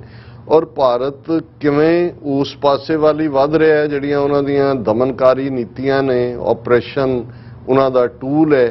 ਫਿਰ ਫੈਡਰਲ ਸਟਰਕਚਰ ਦਾ ਜਿਵੇਂ ਬੇੜਾ ਗਰਕ ਕੀਤਾ ਔਰ ਅਸੀਂ ਕੱਲ ਜ਼ਿਕਰ ਕੀਤਾ ਸੀ ਕਿ ਕਿਵੇਂ ਮਿਸਟਰ ਏ ਰਾਜਾ ਜਿਹੜੇ ਮੈਂਬਰ ਪਾਰਲੀਮੈਂਟ ਨੇ ਔਰ ਪਿਛਲੀ ਮਨਮੋਹਨ ਸਿੰਘ ਸਰਕਾਰ ਵੇਲੇ ਜਿਹੜੇ ਨੇ ਉਹ ਮਿਨਿਸਟਰ ਵੀ ਸਨ ਸੈਂਟਰ ਦੇ ਵਿੱਚ, ਉਹਨਾਂ ਨੇ ਤਮਿਲਨਾਡੂ ਅੱਡ ਮੁਲਕ ਦੀ ਗੱਲ ਕੀਤੀ ਹੈ ਕਿ ਵੀ ਜੇ ਸਾਨੂੰ ਆਟੋਨਮੀ ਨਾ ਦਿੱਤੀ ਤੇ ਅਸੀਂ ਜਿਹੜਾ ਅੱਡ ਮੁਲਕ ਦੀ ਮੰਗ ਕਰਾਂਗੇ। ਹੁਣ ਆਲਰੇਡੀ ਪੰਜਾਬ ਦੇ ਵਿੱਚ ਖਾਲਿਸਤਾਨ ਦਾ ਮੁੱਦਾ ਜਿਸ ਕਦਰ ਗਰਮਾਇਆ, ਅਸੀਂ ਦੇਖਦੇ ਹਾਂ ਕਿ ਜੇ ਮੈਂਡੇਟ ਕਹਿਣਾ ਹੋਏ ਲੋਕਾਂ ਦਾ ਕਿ ਭਾਈ ਵਿਦਨ 3 ਮੰਥਸ 3 ਮਹੀਨੇ ਪਹਿਲਾਂ ਜਿਹੜਾ ਉਹ ਭਗਵੰਤ ਮਾਨ ਦੀ ਪਾਰਟੀ ਆਮ ਆਦਮੀ ਪਾਰਟੀ 92 ਸੀਟਾਂ ਦੇ ਨਾਲ ਜੇਤੂ ਹੁੰਦੀ ਹੈ, ਲੇਕਿਨ 3 ਮਹੀਨੇ ਬਾਅਦ ਉਹਦੇ ਹੀ ਜਿਹਨੂੰ ਉਹ ਕੈਪੀਟਲ ਕਹਿੰਦੇ ਨੇ ਆਪਣੀ ਸੰਗਰੂਰ, ਜ਼ਾਹਰ ਹੈ ਭਗਵੰਤ ਮਾਨ ਉੱਥੋਂ 2 ਵਾਰ MP ਸੀ ਔਰ ਉਹਦੀ ਜਿਹੜੀ ਹੁਣ ਮਿਨਿਸਟਰ ਬਣਾਈ ਹੈ ਅਨਮੋਲ ਗਗਨ ਕਿ ਕੀ ਉਹਦਾ ਨਾਂ ਹੈ, ਉਹ ਕਹਿ ਰਹੀ ਸੀ, ਉਹਦਾ ਮੈਂ ਇੱਕ ਪੁਰਾਣੀ ਵੀਡੀਓ ਜਦੋਂ ਕੈਂਪੇਨ ਕਰ ਰਹੀ ਸੀ ਕਿ ਸੰਗਰੂਰ ਤਾਂ ਸਾਡੀ ਰਾਜਧਾਨੀ ਹੈ, ਇੱਥੋਂ ਅਸੀਂ ਕਿਵੇਂ ਹਾਰ ਸਕਦੇ ਹਾਂ, ਇੱਥੋਂ ਅਸੀਂ ਜਿੱਤਣਾ ਹੀ ਜਿੱਤਣਾ ਹੈ। ਪਰ ਸੰਗਰੂਰ ਦੇ ਲੋਕਾਂ ਨੇ ਵੀ ਜਿਹੜਾ ਖਾਲਿਸਤਾਨ ਦੇ ਹੱਕ 'ਚ ਜਿਹੜਾ ਉਹ ਫਤਵਾ ਦਿੱਤਾ ਹੈ ਔਰ ਇਹ ਦੱਸਿਆ ਕਿ ਭਾਈ ਪੰਜਾਬ ਜਿਹੜਾ ਹੈ ਉਹ ਹੁਣ ਇੱਕ ਨਵੀਂ ਤਬਦੀਲੀ ਦੇ ਲਈ ਤਿਆਰ ਹੈ। ਪਰ ਗੱਲ ਅਸੀਂ ਜਦੋਂ ਬੰਗਾਲ ਦੇ ਹਵਾਲੇ ਨਾਲ ਕਰ ਰਹੇ ਹਾਂ, ਬੰਗਾਲ ਨੇ ਇੱਕ ਬੜਾ ਫਾਈਨ ਜਿਹੜਾ ਦਿਮਾਗ ਦਿੱਤਾ ਔਰ ਅਮ੍ਰਿਤਿਆ ਸੇਨ ਜਿਨ੍ਹਾਂ ਨੂੰ ਇਕਨੋਮਿਕਸ ਦੇ ਵਿੱਚ ਨੋਬਲ ਪ੍ਰਾਈਜ਼, ਕਿਉਂਕਿ ਜਦੋਂ ਅਸੀਂ ਬੰਗਾਲ ਬਾਰੇ ਪੜ੍ਹਦੇ ਸੀ ਕਿ ਜੀ ਲਿਟਰੇਚਰ ਦੇ ਵਿੱਚ prize Nobel, literature prize Nobel ਦਾ ਰਵਿੰਦਰਨਾਥ ਟੈਗੋਰ ਨੂੰ ਮਿਲਿਆ ਸੀ ਕਿਸੇ ਜ਼ਮਾਨੇ 'ਚ। ਫਿਰ CV ਰਮਨ ਫਿਜ਼ਿਕਸ ਦੇ ਵਿੱਚ ਐਕਸ-ਰੇਜ਼ ਦੇ ਔਰ ਦੂਸਰੇ ਰੇਜ਼ ਦੇ ਹਵਾਲੇ ਨਾਲ CV ਰਮਨ ਨੂੰ ਨੋਬਲ ਪ੍ਰਾਈਜ਼ ਮਿਲਿਆ। ਔਰ ਇਹਦੇ 'ਚ ਕੋਈ ਸ਼ੱਕ ਨਹੀਂ ਹੈ ਕਿ ਅਮ੍ਰਿਤਿਆ ਸੇਨ ਨੇ ਉਸ ਲੈਵਲ ਦੇ ਉੱਤੇ, ਔਰ ਅਮ੍ਰਿਤਿਆ ਸੇਨ ਉਹ ਪਰਸਨੈਲਿਟੀ ਹੈ ਜਿਹੜਾ ਸਮਝਦਾ ਹੈ ਕਿ ਦੁਨੀਆ ਦੇ ਵਿੱਚ ਜਿਹੜਾ ਫਾਈਨੈਂਸ਼ੀਅਲ ਸਟਰਕਚਰ ਹੈ ਜਾਂ ਫਾਈਨੈਂਸ਼ੀਅਲ ਕਰੰਚ ਕੀ ਹੁੰਦਾ ਹੈ ਜਾਂ ਮੁਲਕਾਂ ਦੀ ਸਟੇਬਿਲਿਟੀ ਦੇ ਵਿੱਚ ਇਕਨੋਮੀ ਕੀ ਰੋਲ ਅਦਾ ਕਰਦੀ ਹੈ, ਪਰ ਉਸ ਦੇ ਨਾਲ ਨਾਲ ਇਹ ਬਹੁਤ ਹੀ ਐਨਲਾਈਟਨਡ ਸੋਲ। ਔਰ ਕਈ ਵਾਰ ਜਦੋਂ ਮੈਂ ਅਮ੍ਰਿਤਿਆ ਸੇਨ ਦੇ ਰਾਈਟ ਅਪ ਜਾਂ ਸਟੇਟਮੈਂਟਸ ਦੇਖਦਾ ਤੇ ਮੈਨੂੰ ਉਹ ਫਾਈਨੈਂਸ਼ੀਅਲ ਫੀਲਡ ਦੇ ਬੰਦੇ ਨਾਲੋਂ ਹਿਸਟੋਰੀਅਨ ਜ਼ਿਆਦਾ ਲੱਗਦਾ ਹੈ। ਕਲਚਰਲੀ ਇੱਕ ਜਿਹੜਾ ਬਿਲਕੁਲ ਐਨਲਾਈਟਨਡ ਪਰਸਨੈਲਿਟੀ ਹੈ, ਔਰ ਇਹੀ ਕਾਰਨ ਹੈ ਕਿ ਉਸ ਨੂੰ ਕਿਸੇ ਵੇਲੇ ਜਿਹੜੀ ਕਿਉਂਕਿ ਇੱਕ ਗੱਲ ਦਾ ਧਿਆਨ ਰਿਹਾ ਕਿ ਜਦੋਂ ਬੁੱਧ ਦਾ ਜ਼ਮਾਨਾ ਸੀ ਔਰ ਭਾਰਤ ਦੇ ਵਿੱਚ ਬੁੱਧ ਧਰਮ ਆਪਣੇ ਆਰੂਸ ਦੇ ਉੱਤੇ ਸੀ ਤੇ 2 ਯੂਨੀਵਰਸਿਟੀਆਂ ਇੰਟਰਨੈਸ਼ਨਲ ਲੈਵਲ ਦੀਆਂ ਉਦੋਂ ਐਸਟੈਬਲਿਸ਼ ਸਨ। ਇੱਕ ਤਕਸ਼ਿਲਾ ਜਿਹੜੀ ਅੱਜ ਵੀ ਜਿਹਨੂੰ ਟੈਕਸਲਾ ਵੀ ਕਿਹਾ ਜਾਂਦਾ ਹੈ, ਪਾਕਿਸਤਾਨ 'ਚ ਰਾਵਲਪਿੰਡੀ ਦੇ ਨੇੜੇ ਉਹ ਸਾਈਟ ਹੈ, ਔਰ ਦੂਸਰੀ ਨਾਲੰਦਾ ਯੂਨੀਵਰਸਿਟੀ ਮੌਜੂਦਾ ਪਟਨਾ ਸਾਹਿਬ, ਜਿਸ ਦੇ ਲਈ ਪਾਟਲੀ ਪੁੱਤਰ ਕਿਉਂਕਿ ਅਸ਼ੋਕ ਦੇ ਸਾਮਰਾਜ ਦੀ ਰਾਜਧਾਨੀ ਪਾਟਲੀ ਪੁੱਤਰ ਸੀ, ਜਿਹਦਾ ਅਜੋਕਾ ਨਾਂ ਪਟਨਾ ਹੈ। ਅਸੀਂ ਪਟਨਾ ਸਾਹਿਬ ਕਿਉਂਕਿ 10ਵੇਂ ਪਾਤਸ਼ਾਹ ਦਾ ਪ੍ਰਕਾਸ਼ ਵੀ ਪਟਨਾ ਵਿਖੇ ਹੁੰਦਾ ਹੈ, ਪਟਨਾ ਸ਼ਹਿਰ ਵਿਖੇ ਭਵ ਲਿਓ। ਔਰ ਇਹ ਇਹਨਾਂ ਦੀ ਪਿਛਲੀਆਂ ਹਕੂਮਤਾਂ ਨੇ ਫੈਸਲਾ ਕੀਤਾ ਸੈਂਟਰ ਦੇ ਵਿੱਚ ਔਰ ਬਿਹਾਰ ਦੇ ਵਿੱਚ, ਕਿਉਂਕਿ ਨਤੀਸ਼ ਕੁਮਾਰ ਪਹਿਲਾਂ ਲਾਲੂ ਯਾਦਵ ਦੇ ਨਾਲ ਸੀ, ਦੂਸਰਾ ਕਿ ਜੀ ਅਸੀਂ ਉਹ ਯੂਨੀਵਰਸਿਟੀ ਨਾਲੰਦਾ ਯੂਨੀਵਰਸਿਟੀ ਜਿਹੜੀ ਬੁੱਧ ਦੇ ਪੀਰੀਅਡ 'ਚ ਸੀ ਜਾਂ ਜਦੋਂ ਬੋਧੀ ਰਾਜਿਆਂ ਦਾ ਬੋਲਬਾਲਾ ਸੀ, ਅਸੀਂ ਇਹਨੂੰ ਰੀਸਟੋਰ ਕਰਨਾ ਔਰ ਬਣਾਉਣਾ। ਔਰ ਅਮ੍ਰਿਤਿਆ ਸੇਨ ਨੂੰ ਉਸ ਯੂਨੀਵਰਸਿਟੀ ਦਾ ਵਾਈਸ ਚਾਂਸਲਰ ਥਾਪਿਆ ਗਿਆ ਸੀ, ਪਰ ਬਹੁਤ ਜਲਦੀ ਅਮ੍ਰਿਤਿਆ ਸੇਨ ਨੇ ਰਿਅਲਾਈਜ਼ ਕੀਤਾ ਕਿ ਕਿਵੇਂ ਲੇਟਰ ਔਨ, ਕਿਉਂਕਿ ਹਕੂਮਤਾਂ ਬਦਲਦੀਆਂ ਨੇ ਵਿਦਨ ਬਿਹਾਰ ਵੀ ਵਿਦਨ ਸੈਂਟਰ ਵੀ, ਔਰ ਉਹਨੇ ਬਾਅਦ ਦੇ ਵਿੱਚ ਉਸ ਤੋਂ ਡਿਸਟੈਂਸ ਕਰ ਲਿਆ ਸੀ ਕਿ ਵੀ ਮੈਂ ਜਿਹੜਾ ਇਸ ਕਿਸਮ ਦੇ ਮਾਹੌਲ 'ਚ ਆਪਰੇਟ ਨਹੀਂ ਕਰ ਸਕਦਾ। ਸੋ ਉਹ ਬੜਾ ਆਪਣੇ ਖਿਆਲ ਦੇਣ ਦੇ ਵਿੱਚ ਬਿਲਕੁਲ ਖੁੱਲ੍ਹ ਕੇ ਉਹ ਗੱਲ ਕਰਦਾ ਹੈ। ਔਰ ਮੈਂ ਜਿਹੜੀ ਸਟੇਟਮੈਂਟ ਜਦੋਂ ਅਸੀਂ ਫਰੈਗਮੈਂਟੇਸ਼ਨ ਜਾਂ ਬਾਲਕਨਾਈਜੇਸ਼ਨ ਜਾਂ ਇਨਰ ਕਲੈਪਸ ਦੀ ਗੱਲ ਕਰਦੇ, ਉਹਦੇ 'ਚ ਅਮ੍ਰਿਤਿਆ ਸੇਨ ਨੇ ਕਲਕੱਤੇ ਦੇ ਵਿੱਚ ਪਿਛਲੇ ਦਿਨਾਂ 'ਚ ਉਹਨਾਂ ਦੇ ਨਾਂ ਦੇ ਉੱਤੇ ਅਮ੍ਰਿਤਿਆ ਸੇਨ ਰਿਸਰਚ ਸੈਂਟਰ ਕੋਲਕਾਤਾ ਦੇ ਵਿੱਚ ਸਥਾਪਿਤ ਕੀਤਾ ਗਿਆ। ਉਸ ਦੇ ਵਿੱਚ ਉਹਨੂੰ ਬੋਲਣ ਦੇ ਲਈ ਅਮ੍ਰਿਤਿਆ ਸੇਨ ਨੂੰ ਸੱਦਿਆ ਗਿਆ, ਔਰ ਜੋ ਉੱਥੇ ਅਮ੍ਰਿਤਿਆ ਸੇਨ ਨੇ ਕਿਹਾ, Times of India the reporting ਮੇਰੇ ਸਾਹਮਣੇ ਹੈ ਔਰ ਉਹਦਾ ਹੈਡਲਾਈਨ ਹੀ ਇਹਨਾਂ ਨੇ ਖੁਦ ਹੀ ਲਾਈ ਹੋਈ ਹੈ, India facing collapse of nation crisis. Amartya Sen ਉਹਨੇ ਕਿਹਾ ਕਿ ਭਾਈ ਭਾਰਤ ਜਿਹੜਾ ਉਹ ਕਲੈਪਸ ਵੱਲ ਜਾ ਰਿਹਾ, ਟੁੱਟਣ ਵੱਲ ਵੱਧ ਰਿਹਾ, ਔਰ ਉਸ ਦੀ ਉਹਨੇ ਬਿਲਕੁਲ ਫੈਕਟਸ ਦੇ ਨਾਲ ਗੱਲ ਕਰਦੇ ਕਿਹਾ ਕਿ ਭਾਰਤ ਕੀ ਸੀ ਕਲਚਰਲੀ, ਇਹ ਕਿਵੇਂ ਇਵੋਲਵ ਹੋਇਆ over A period of time, ਔਰ ਅੱਜ ਕਿਵੇਂ ਇਹਨੂੰ ਮੈਜੋਰਿਟੀ ਰੂਲ ਦੇ ਨਾਂ ਥੱਲੇ ਉਹ ਜਿਹੜੀ ਉਹਦੀ ਸਾਂਝਵਾੜਾ ਜਾਂ ਉਹਦਾ ਇੱਕ ਸੋਸ਼ਲ ਫੈਬਰਿਕ ਹੈ ਜਿਹਨੇ ਬੌਂਡ ਕੀਤਾ ਸੀ ਸਾਰਿਆਂ ਨੂੰ ਟੁਗੈਦਰ, ਉਹ ਕਿਵੇਂ ਟੁੱਟ ਰਿਹਾ। ਔਰ ਇਹਨਾਂ ਦੀ ਰਿਪੋਰਟਿੰਗ ਇਹ ਹੈ ਕਿ ਭਾਈ ਉਹਨਾਂ ਨੇ ਇਸ ਦੇ ਵਿੱਚ ਕਿਹਾ ਕਿ what scared him most, Sen said, were the divisions he saw in the country right now. It was also extraordinary that colonial laws were being used to put people behind bars, he added. ਉਹਨਾਂ ਨੇ ਇਹ ਕਿਹਾ ਕਿ ਭਾਈ Bharat collapse ਵੱਲ ਜਾ ਰਿਹਾ, ਔਰ ਉਹਨਾਂ ਨੇ ਕਿਹਾ ਵੀ ਮੈਨੂੰ ਹੈਰਾਨੀ ਇਸ ਗੱਲ ਦੀ ਹੈ ਕਿ ਜਿਹੜੇ ਬ੍ਰਿਟਿਸ਼ ਸਾਮਰਾਜਵਾਦ ਦੇ ਵੇਲੇ ਦੇ ਬਸਤੀਵਾਦੀ ਕਾਨੂੰਨ ਨੇ, ਕਲੋਨੀਅਲ ਕਾਨੂੰਨ, ਜਿਹੜੇ ਦੂਸਰਿਆਂ ਨੇ ਜਿਨ੍ਹਾਂ ਨੇ ਭਾਰਤ ਨੂੰ ਗੁਲਾਮ ਬਣਾਇਆ ਹੋਇਆ ਸੀ, ਗੋਰਿਆਂ ਨੇ, ਉਹਨਾਂ ਨੇ ਦੇਸੀਆਂ ਨੂੰ ਚੇਨਸ ਦੇ ਵਿੱਚ ਰੱਖਣ ਲਈ ਬਣਾਏ ਸੀ ਤਾਂ ਕਿ ਉਹਨਾਂ ਦੇ ਖਿਲਾਫ ਰਿਬੈਲੀਅਨ ਨਾ ਹੋਏ, ਕਿ ਉਹੀ ਕਾਨੂੰਨ ਅੱਜ ਭਾਰਤ ਆਪਣੇ ਆਪ ਨੂੰ ਜਿਹੜਾ ਸਭ ਤੋਂ ਵੱਡੀ ਜਮਹੂਰੀਅਤ ਕਹਿੰਦਾ ਹੈ, ਉਹ ਉਹਨਾਂ ਦਾ ਇਸਤੇਮਾਲ ਕਰ ਰਿਹਾ ਹੈ ਆਪਣੇ ਲੋਕਾਂ ਨੂੰ ਜੇਲ੍ਹਾਂ ਦੇ ਵਿੱਚ ਡੱਕਣ ਦੇ ਲਈ। ਫਿਰ ਉਹਨਾਂ ਨੇ ਜਿਹੜਾ ਇਸ ਦੇ ਉੱਤੇ ਕਿਹਾ ਵੀ ਇਹ ਇਸ ਵੇਲੇ ਬੜੀ ਐਕਸਟਰਾਆਰਡੀਨਰੀ ਇਸ ਕਿਸਮ ਦੀ ਸਿਚੁਏਸ਼ਨ ਬਣੀ ਹੋਈ ਹੈ। ਫਿਰ ਉਹਨਾਂ ਨੇ ਈਵਨ ਉਸ ਜਿਹੜੀ ਬੀਜੇਪੀ ਦੀ ਸਪੋਕਸਪਰਸਨ ਹੈ ਉਸ ਦਾ ਜ਼ਿਕਰ ਕੀਤਾ ਕਿ ਵੀ ਉਹਨੇ ਕਿਵੇਂ ਜਿਹੜਾ ਨਬੀ ਮੁਹੰਮਦ ਸਾਹਿਬ ਦੇ ਖਿਲਾਫ ਜਿਹੜੀ ਹੈ ਉਹ ਟਿੱਪਣੀ ਕਰਕੇ an extraordinary situation when derogatory remarks were being made about the prophet, ਔਰ ਇਹ ਨੂਪੁਰ ਸ਼ਰਮਾ ਉਸ ਦੇ ਉੱਤੇ ਕਮੈਂਟ ਕੀਤਾ। ਹੁਣ ਕਿਉਂਕਿ ਜਿਵੇਂ ਮੈਂ ਕਿਹਾ ਕਿ ਵੀ ਅਮ੍ਰਿਤਿਆ ਸੇਨ ਵੈਲ ਰੈਡ ਵੀ ਨੇ, ਗੱਲ ਦਲੀਲ ਨਾਲ ਕਰਦੇ ਨੇ, ਔਰ ਉਹਨਾਂ ਨੇ ਕਿਹਾ ਕਿ ਵੀ ਇਹ ਜਿਹੜਾ ਭਾਰਤ ਕੋਈ ਹਿੰਦੂ ਕਲਚਰ ਤਾਂ ਨਹੀਂ ਹੈ, ਇਸ ਦੇ ਵਿੱਚ ਉਹਨਾਂ ਨੇ ਕਿਹਾ ਕਿ Muslim culture was also part of the country's vibrant history, ਕਿ ਇਸਲਾਮ ਦੀ ਜਿਹੜੀ ਇਸਲਾਮਿਕ ਕਲਚਰ ਦੀ ਤਹਿਜ਼ੀਬ ਦੀ ਦੇਣ ਹੈ ਇਸ ਮੁਲਕ ਨੂੰ, ਉਹਨੂੰ ਤੁਸੀਂ ਕਿਵੇਂ ਡਿਨਾਈ ਕਰ ਲਓਗੇ। I don't think Hindus as a group may be able to take credit for Taj Mahal. ਉਹਨਾਂ ਨੇ ਕਿਹਾ ਜੀ ਹੁਣ ਤਾਜ ਮਹਿਲ ਦਾ ਕ੍ਰੈਡਿਟ ਹਿੰਦੂ ਗਰੁੱਪ ਲੈਣਗੇ, ਹਿੰਦੂ ਤੋਂ ਆਈਡੀਓਲੋਜੀ ਲੈਗੀ। ਔਰ ਇੱਕ ਕਦਮ ਅੱਗੇ ਜਾਂਦਿਆਂ ਉਹਨਾਂ ਨੇ ਕਿਹਾ ਦਾਰਾ ਸ਼ਿਕੋ ਸ਼ਾਹਜਹਾਨ's eldest son translated 50 Upanishads from the original Sanskrit to Persian, and this enabled the world to know about Hindu scriptures, Hindu culture and Hindu traditions। ਹੁਣ ਦਾਰਾ ਸ਼ਿਕੋ, ਕਿਉਂਕਿ ਜਦੋਂ ਉਹਨਾਂ ਨੇ ਦਾਰਾ ਸ਼ਿਕੋ ਕਿਹਾ ਤੇ ਦਾਰਾ ਸ਼ਿਕੋ ਸ਼ਾਹਜਹਾਨ ਦਾ ਬੇਟਾ ਜਿਸ ਦਾ ਸਿੱਖਾਂ ਦੇ ਨਾਲ ਵੀ ਸੰਬੰਧ ਜੁੜਦਾ ਹੈ ਔਰ ਸਾਡੀ ਇਤਿਹਾਸਕ ਰਵਾਇਤ ਔਰ ਇਤਿਹਾਸਕ ਸਾਧਨ ਦੱਸਦੇ ਨੇ ਕਿ ਦਾਰਾ ਸ਼ਿਕੋ, ਪਹਿਲਾਂ ਮੈਂ ਗੱਲ ਕਰਾਂ ਅੰਮ੍ਰਿਤਿਆ ਸੈਨ ਨੇ ਕਿਹਾ ਕਿ ਵੀ ਦਾਰਾ ਸ਼ਿਕੋ ਨੇ ਜਿਹੜੇ ਹਿੰਦੂ ਉਪਨਿਸ਼ਦ ਨੇ, ਕਿਉਂਕਿ ਜ਼ਾਹਰ ਹੈ ਵੇਦ ਸ਼ਾਸਤਰ वेदांता जो सी ते उपनिषद उन्हों का ट्रेशर है फिलोसफी का, उन्हें कहा भी उन्होंने दारा शिको ने 50 के करीब जोड़े उपनिषद ने हिंदू धर्म के उन्होंने फारसी दे विच ट्रांसलेट किया, क्योंकि परशियन स्टेट लैंग्वेज सी मुगल कोर्ट दी भी, और इस तरह ईवन नैपोलीयन के पीरीयड भी असी देखते हैं कि फारसी जी है लिखी जाती सी और इंटरनेशनल ਜਿਹੜੇ ਅੱਡ-ਅੱਡ ਸਾਮਰਾਜ ਨੇ ਉਹਦੇ ਚ Persian language C of diplomacy.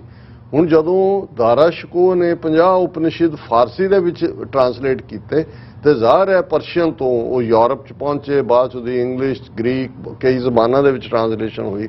ਉਹਨਾਂ ਨੇ ਕਿਹਾ ਵੀ ਜਿਹੜਾ ਹਿੰਦੂ ਕਲਚਰ ਔਰ ਹਿੰਦੂ ਧਰਮ ਨੂੰ ਬਾਹਰ ਦੁਨੀਆ ਦੇ ਸਾਹਮਣੇ ਲਿਆਂਦਾ ਉਹ ਦਾਰਾ ਸ਼ਿਕੋ ਨੇ ਲਿਆਂਦਾ। ਔਰ ਜਿਵੇਂ ਉਹਦਾ ਸਿੱਖ ਕਨੈਕਸ਼ਨ ਦਾਰਾ ਸ਼ਿਕੋ ਦਾ ਵੀ ਇਹ ਕਿਹਾ ਜਾਂਦਾ ਹੈ ਕਿ ਇੱਕ ਸਟੇਜ ਤੇ ਦਾਰਾ ਸ਼ਿਕੋ ਬਹੁਤ ਜ਼ਿਆਦਾ ਬਿਮਾਰ ਹੋਇਆ ਔਰ ਉਸ ਦੇ ਉੱਤੇ ਜਿਹੜਾ ਜੋ ਵੀ ਇਲਾਜ ਚੱਲ ਰਿਹਾ ਸੀ ਠੀਕ ਨਹੀਂ ਹੋਇਆ। ਕੋਈ ਖਾਸ ਹਕੀਮ ਆਇਆ, ਉਹਨੇ ਸ਼ਾਹਜਹਾਂ ਨੂੰ ਕਿਹਾ ਕਿ ਜੀ ਆਹ ਨੁਸਖਾ ਹੈ ਔਰ ਇਹਦੇ ਚ ਇਹਦੇ ਇਨਗਰੀਡੀਐਂਟ ਨੇ, ਜੇ ਇਹਨਾਂ ਚੋਂ ਦਵਾਈ ਤਿਆਰ ਕਰਕੇ ਦਾਰਾ ਸ਼ਿਕੋ ਨੂੰ ਦਿੱਤੀ ਜਾਏ ਤੇ ਉਹ ਠੀਕ ਹੋ ਜਾਏਗਾ।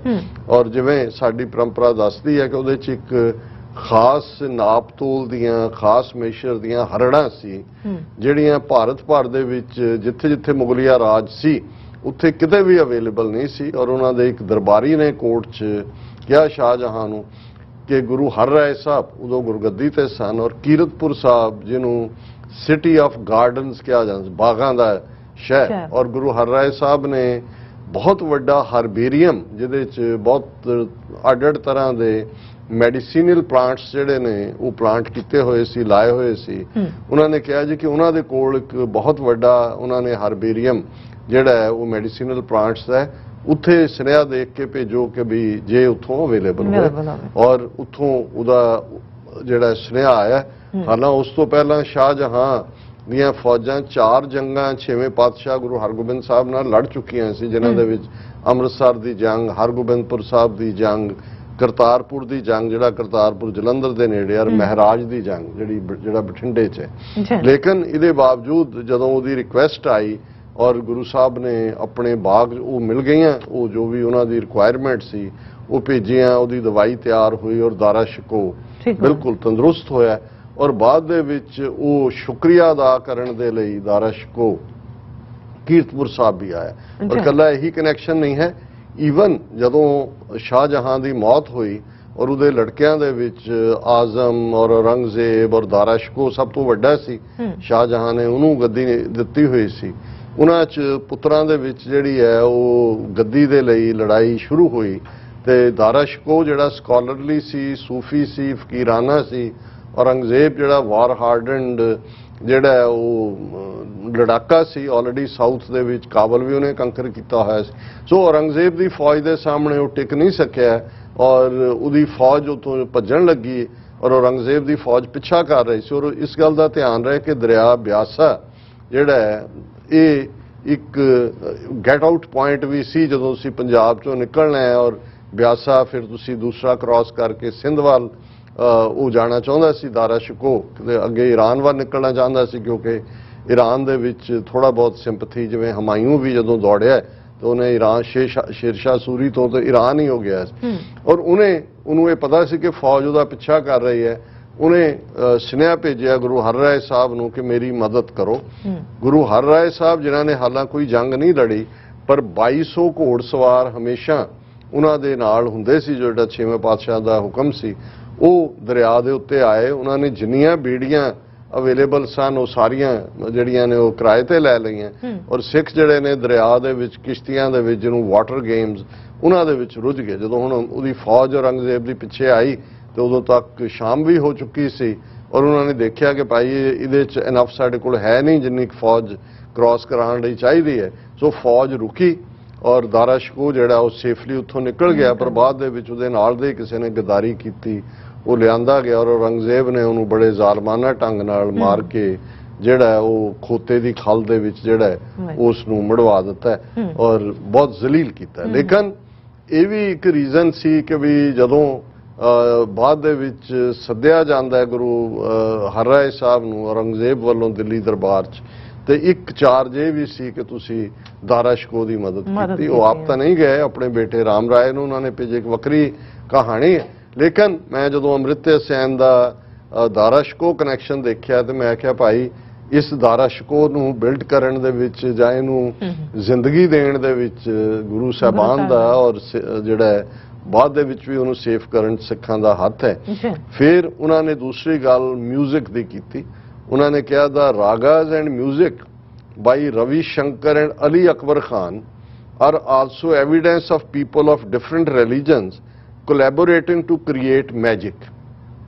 रवि शंकर सितार वादक दुनिया भर जिन्हें नामना खटिया बेशक वो शास्त्रीय संगीत तो हट के उन्हें एक अपने लैवल का जिहड़ा म्यूजिक क्रिएट किया लेकिन उहदे नाल अली अकबर खान जिहड़े ने ये उन्हां दा जॉइंट कुछ जिहड़ियां ने वो इस दे विच म्यूजिक की दुनिया तजर्बे सी जिन्हां ने दुनिया भर का ध्यान खिंचिया और रवि शंकर अली अकबर खान एक जोड़ी के तौर के उत्ते भी दुनिया हालां रवि शंकर का अपना इंडिपेंडेंट सितार वादन भी लेकिन म्यूजिक की दुनिया च उन्होंने अपना जिहड़ा काफ़ी नामना खट्टे। और इहदे च फिर अमृत्य सेन इत्थे नहीं रुके। उन्होंने कहा भी साडी ट्रैडिशन तो असी सदियां तो यहूदी क्रिश्चियन पारसी कई युगां तो इकट्ठे ने और इस सारे दे चलदे भारत दे विच अज जे जुडिशरी का रोल भी देखो तो वह भी जिहड़ा है वो उदास करने वाला है जां फ्रैगमेंटेशन वाल जा रहा है। उन्होंने कहा कि भी Indian judiciary overrides dangers of fragmentation कि भी जदों फैसले भी देंदी है जुडिशरी वो उवें ही जे दे जांदे। उन्होंने ये तो नहीं कहा भी वो बिल्कुल ही वो भी हिंदूत्वी ने। उन्होंने कहा कि भी वो जिहड़े ने उदां दे फैसले दे रहे हैं जिहदे नाल मुल्क टुटे विच इज स्केयरी जिहड़ी गल जिहड़ी है डराउण वाली है क्योंकि जे तिन्नां दे विच बैलेंस नहीं होएगा लैजिस्लेचर जुडिशरी और एग्जैक्टिव तो मुल्क जिहड़ा है वो टुटण वाली जाएगा। और उन्होंने कहा it's extraordinary that colonial laws are being used to put people behind bars. और नाल दी नाल उन्होंने कहा भी कल्ला यही नहीं कि असी ये देख रहे हैं कि हिस्टरी जिहड़ी है उसनूं भी बदलिया जा रहा है री राइटिंग एंड एरेजर ऑफ हिस्टरी कि जिहड़ी असली हिस्टरी है उसनूं खत्म किया जा रहा है और उन्होंने एक आर्टिफिशियल हिस्टरी नूं लिखवाया जा रहा है। सो असी अमृत्य सेन नूं एडमायर करते हैं और कि भाई उन्हें बिल्कुल ठीक हर ठीक नोट ते ठीक सुर ते हाथ रखे कि इस साज चों हुण प्यार दी जां यूनिटी दी आवाज़ नहीं आनी है। इस साज ने टुकड़े टुकड़े हो गए डिगने। यही उन्होंने कहा कि भाई कलैप्स ऑफ नेशन क्राइसिस वाल भारत वध रहा जी। डॉक्टर साहब बहुत बहुत शुक्रिया तुसीं अपने विचार साथ दर्शकों नाल सांझे कीते ने। इत्थे लेने ब्रेक और ब्रेक ते जाण तों पहलां असीं अपने दर्शकों ते श्रोतिਆਂ ਨੂੰ अपील ते बेनती करदी व्यूअर्स जिस तरह कि तुसीं जाणदे हो कि टीवी 84 हक सच इंसाफ की जिहड़ी आवाज़ है वो बुलंद कर रहा है। आवाज़ तुहाडे प्यार सदका तुहाडे विश्वास सदका तुहाडे डोनेशन सदका ही हो सकती है। सो असीं चाहांगे कि तुसीं टीवी 84 की चढ़ती कला लई वध तों वध डोनेट करो। डोनेट करने लई साडी वैबसाइट tv84.tv ते जाके पेपल की वरतों करके वन टाइम डोनेट कर सकते हो मंथली डोनेट भी कर सकते हो।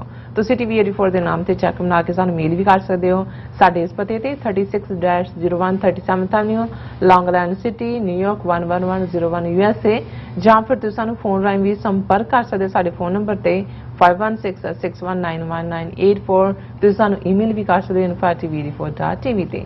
ਅਸੀਂ ਤੁਹਾਡੇ ਤਹਿ ਦਿਲ ਤੋਂ ਸ਼ੁਕਰਗੁਜ਼ਾਰ ਹੋਵਾਂਗੇ। ਸੋ ਇੱਥੇ ਲੈਣੇ ਬ੍ਰੇਕ ਵਿਊਅਰਸ, ਤੁਸੀਂ ਸਾਨੂੰ ਇਸੇ ਤਰ੍ਹਾਂ ਬਣੇ ਰਹਿਣਾ। ਮਿਲਦੇ ਹਾਂ ਛੋਟੇ ਜਿਹੇ ਬ੍ਰੇਕ ਤੋਂ ਬਾਅਦ।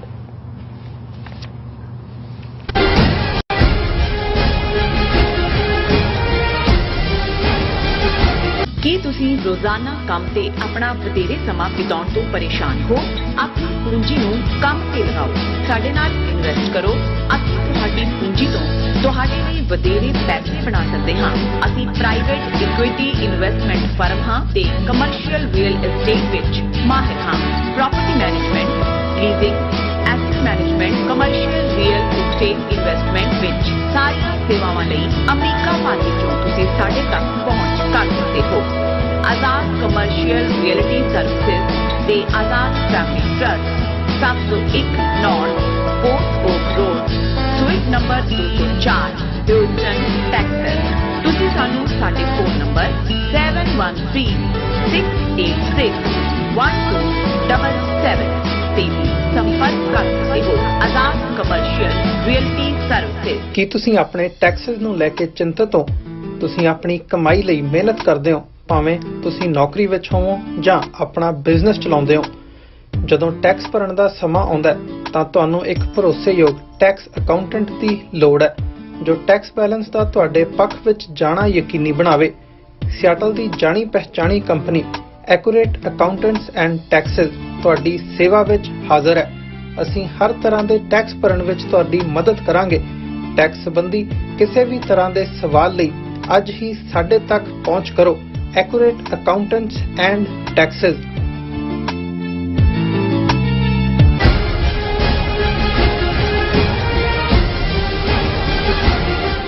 ਦਰਸ਼ਕੋ, ਬ੍ਰੇਕ ਤੋਂ ਬਾਅਦ ਤੁਹਾਡਾ ਸਭ ਦਾ ਭਰਪੂਰ ਸਵਾਗਤ ਹੈ। ਸੋ ਵਿਊਅਰਸ, ਗੱਲਬਾਤ ਕਰਨ ਜਾ ਰਹੇ ਹਾਂ ਕਿ ਪਿਛਲੇ ਦਿਨੀ ਭਾਰਤੀ ਹਕੂਮਤ ਵੱਲੋਂ ਆਰਟ ਨਿਊਜ਼ ਦੀ ਐਡੀਟਰ ਮੁਹੰਮਦ ਜ਼ੁਬੈਰ ਨੂੰ ਝੂਠੇ ਕੇਸਾਂ ਵਿੱਚ ਫਸਾ ਕੇ ਗ੍ਰਿਫਤਾਰ ਕਰ ਲਿਆ ਗਿਆ ਹੈ ਔਰ ਭਾਰਤੀ ਹਕੂਮਤ ਦੀ ਇਸ ਕਾਰਵਾਈ ਤੇ ਤੰਜ਼ ਕਰਦਿਆਂ ਜਰਮਨੀ ਦੀ ਜਿਹੜੀ ਫੋਰਨ ਮਿਨਿਸਟਰੀ ਨੇ ਕਿਹਾ ਹੈ ਕਿ ਇੱਕ ਪਾਸੇ ਭਾਰਤ ਆਪਣੇ ਆਪ ਨੂੰ ਦੁਨੀਆ ਦੀ ਸਭ ਤੋਂ ਵੱਡੀ ਜਮਹੂਰੀਅਤ ਕਹਿੰਦਾ ਹੈ, ਪਰ ਦੂਸਰੇ ਪਾਸੇ ਮੁਹੰਮਦ ਜ਼ੁਬੈਰ ਦੀ ਗ੍ਰਿਫਤਾਰੀ ਦੱਸਦੀ ਹੈ ਕਿ ਭਾਰਤ ਵਿੱਚ ਵਿਚਾਰਾਂ ਦੀ ਜਿਹੜੀ ਆਜ਼ਾਦੀ ਨਹੀਂ ਹੈ। ਸੋ ਇਸ ਬਾਰੇ ਆਪਾਂ ਗੱਲਬਾਤ ਕਰਨ ਜਾ ਰਹੇ ਹਾਂ। ਸੋ ਅਸੀਂ ਚਾਹਾਂਗੇ ਕਿ ਤੁਸੀਂ ਸਾਨੂੰ ਇਸੇ ਤਰ੍ਹਾਂ ਬਣੇ ਰਹਿਣਾ। ਦੇਖਣ, ਸੁਣ ਲਈ ਐਂਡ ਲਿਖਣ ਲਈ ਤੁਹਾਡਾ ਸਭ ਦਾ ਬਹੁਤ ਬਹੁਤ ਧੰਨਵਾਦ ਜੀ। ਡਾਕਟਰ ਸਾਹਿਬ, ਕੀ ਕਹਿਣਾ ਚਾਹੋਗੇ? ਦੇਖੋ, ਅਸੀਂ ਬਚਪਨ 'ਚ ਕਦੇ ਸੁਣਦੇ ਹੁੰਦੇ ਸੀ, ਹਾਲਾਂ ਬਾਅਦ 'ਚ ਇਹ ਗੱਲ ਗਲਤ ਸਾਬਤ ਹੋਈ। ਅਕਸਰ ਇਹ ਕਿਹਾ ਜਾਂਦਾ ਸੀ ਜੀ ਕਿ ਚੀਨ ਨੇ ਭਾਰਤ ਦੇ ਨਾਲ ਜਿਹੜਾ ਦੋਸਤੀ ਦਾ ਅਹਿਦ ਕੀਤਾ ਸੀ ਉਸ ਦੀ ਉਲੰਘਣਾ ਕੀਤੀ ਔਰ ਇਹ ਕਿਹਾ ਜਾਂਦਾ ਸੀ ਕਿ ਚੀਨੀ ਜਦੋਂ ਹਮਲਾ ਕਰਦੇ ਸੀ ਭਾਰਤੀ ਫੌਜ ਦੇ ਉੱਤੇ, ਜਿਵੇਂ 62 ਦੀ ਵਾਰ ਵੇਲੇ ਹੋਇਆ, ਤੇ ਨਾਲ ਉਹ ਨਾਅਰੇ ਲਾਉਂਦੇ ਸੀ ਹਿੰਦੀ ਚੀਨੀ ਭਾਈ ਭਾਈ। ਨਹੀਂ, ਮਤਲਬ ਇਹ ਸੀ ਕਿ ਵੀ ਉਹਦਾ ਮਜ਼ਾਕ ਉਡਾ ਰਹੇ ਸੀ ਕਿ ਉਹ ਕਿਵੇਂ ਉਹਨਾਂ ਨੇ ਦੋਸਤੀ ਦੇ ਰੂਪ ਦੇ ਵਿੱਚ ਜਿਹੜਾ ਉਹ ਵਿਸਾਘਾਤ ਕੀਤਾ। ਹਾਲਾਂ ਲੇਟਰ ਔਨ ਜਦੋਂ ਅਸੀਂ ਸਾਰੇ ਸੋਰਸਿਸ ਨੂੰ ਸਮਝਣ ਦੇ ਕਾਬਲ ਹੋਏ ਤਾਂ ਫਿਰ ਸਮਝ ਆਈ ਕਿ ਇਹ ਪੰਗਾ ਨਹਿਰੂ ਨੇ ਹੀ ਲਿਆ ਸੀ। ਹੰਕਾਰਿਆ ਹੋਇਆ ਨਹਿਰੂ, ਜਿਹੜਾ ਗੋਆ ਨੂੰ ਅਜੇ ਤਾਜ਼ਾ 1960 'ਚ ਜਿਹੜਾ ਪੁਰਤਗਾਲ ਤੋਂ ਖੋਹ ਕੇ ਉਹਨਾਂ ਨੂੰ ਲੱਗਦਾ ਸੀ ਕਿ ਵੀ ਕੀ ਹੈ, ਉਹਨਾਂ ਹੀ ਜਿਹੜਾ ਲੁੱਕ ਈਸਟ ਪਾਲਿਸੀ ਔਰ ਉਸ ਦੇ ਉੱਤੇ ਆਪਣੀ ਫੌਜ ਨੂੰ ਚੀਨ ਦੀਆਂ ਚੌਕੀਆਂ ਜਿਹੜੀਆਂ ਨੇ ਉਹਨਾਂ ਤੇ ਕਬਜ਼ਾ ਕਰਨ ਨੂੰ ਕਿਹਾ ਸੀ। ਉਹਦੇ ਹੀ ਜਨਰਲ ਕਾਲ ਦੇ ਆਰਡਰ ਥੱਲੇ ਔਰ ਉਹਦਾ ਹੀ ਚੀਨ ਨੇ ਜਵਾਬ ਦਿੱਤਾ ਸੀ।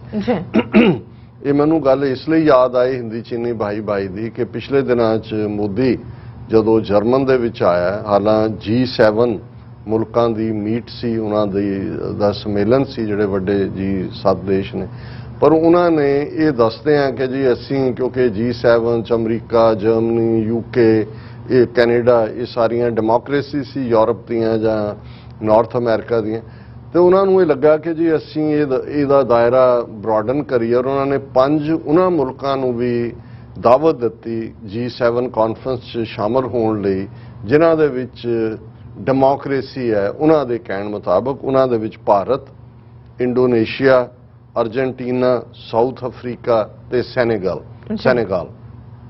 ਇਹਨਾਂ ਨੂੰ ਵੀ ਦਿੱਤਾ। ਔਰ ਜ਼ਾਹਰ ਹੈ ਵੀ ਮੋਦੀ ਦੀ ਇੱਕ ਫੋਟੋ ਜਿੱਥੇ ਕਿ ਉਹ ਬਾਈਡਨ ਦੇ ਨਾਲ ਖੜਾ ਹੈ ਔਰ ਉਠਾ ਕੇ ਲਾ ਰਿਹਾ ਔਰ ਦੂਸਰਾ ਹੈ। ਲੇਕਿਨ ਜਿਹੜੀ ਗੱਲ ਅਸੀਂ ਕਰਨ ਜਾ ਰਹੇ ਹਾਂ ਕਿ ਉਸ ਇਹ ਕਾਨਫਰੰਸ ਜਿਹੜੀ ਹੈ 26 ਤੇ 27 ਜੂਨ ਨੂੰ ਸਮਿਟ ਸੀ ਔਰ ਉਸ ਤੋਂ ਬਾਅਦ 27 ਜੂਨ ਨੂੰ ਇਹਨਾਂ ਸਾਰੇ ਹੀ ਜਿਹੜੇ G7+5 ਯਾਨੀ 12 ਮੁਲਕਾਂ ਦੇ ਹੈਡ ਆਫ ਸਟੇਟਸ ਵੱਲੋਂ ਇੱਕ ਜੁਆਇੰਟ ਸਟੇਟਮੈਂਟ ਜਾਰੀ ਕੀਤੀ ਗਈ।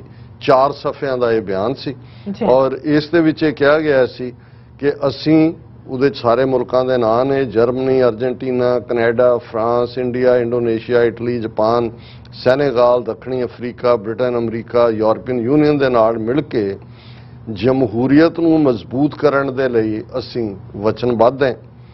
ਅਸੀਂ ਜਮਹੂਰੀਅਤ ਦੀਆਂ ਕਦਰਾਂ ਕੀਮਤਾਂ ਦੀ ਰੱਖਿਆ ਕਰਾਂਗੇ।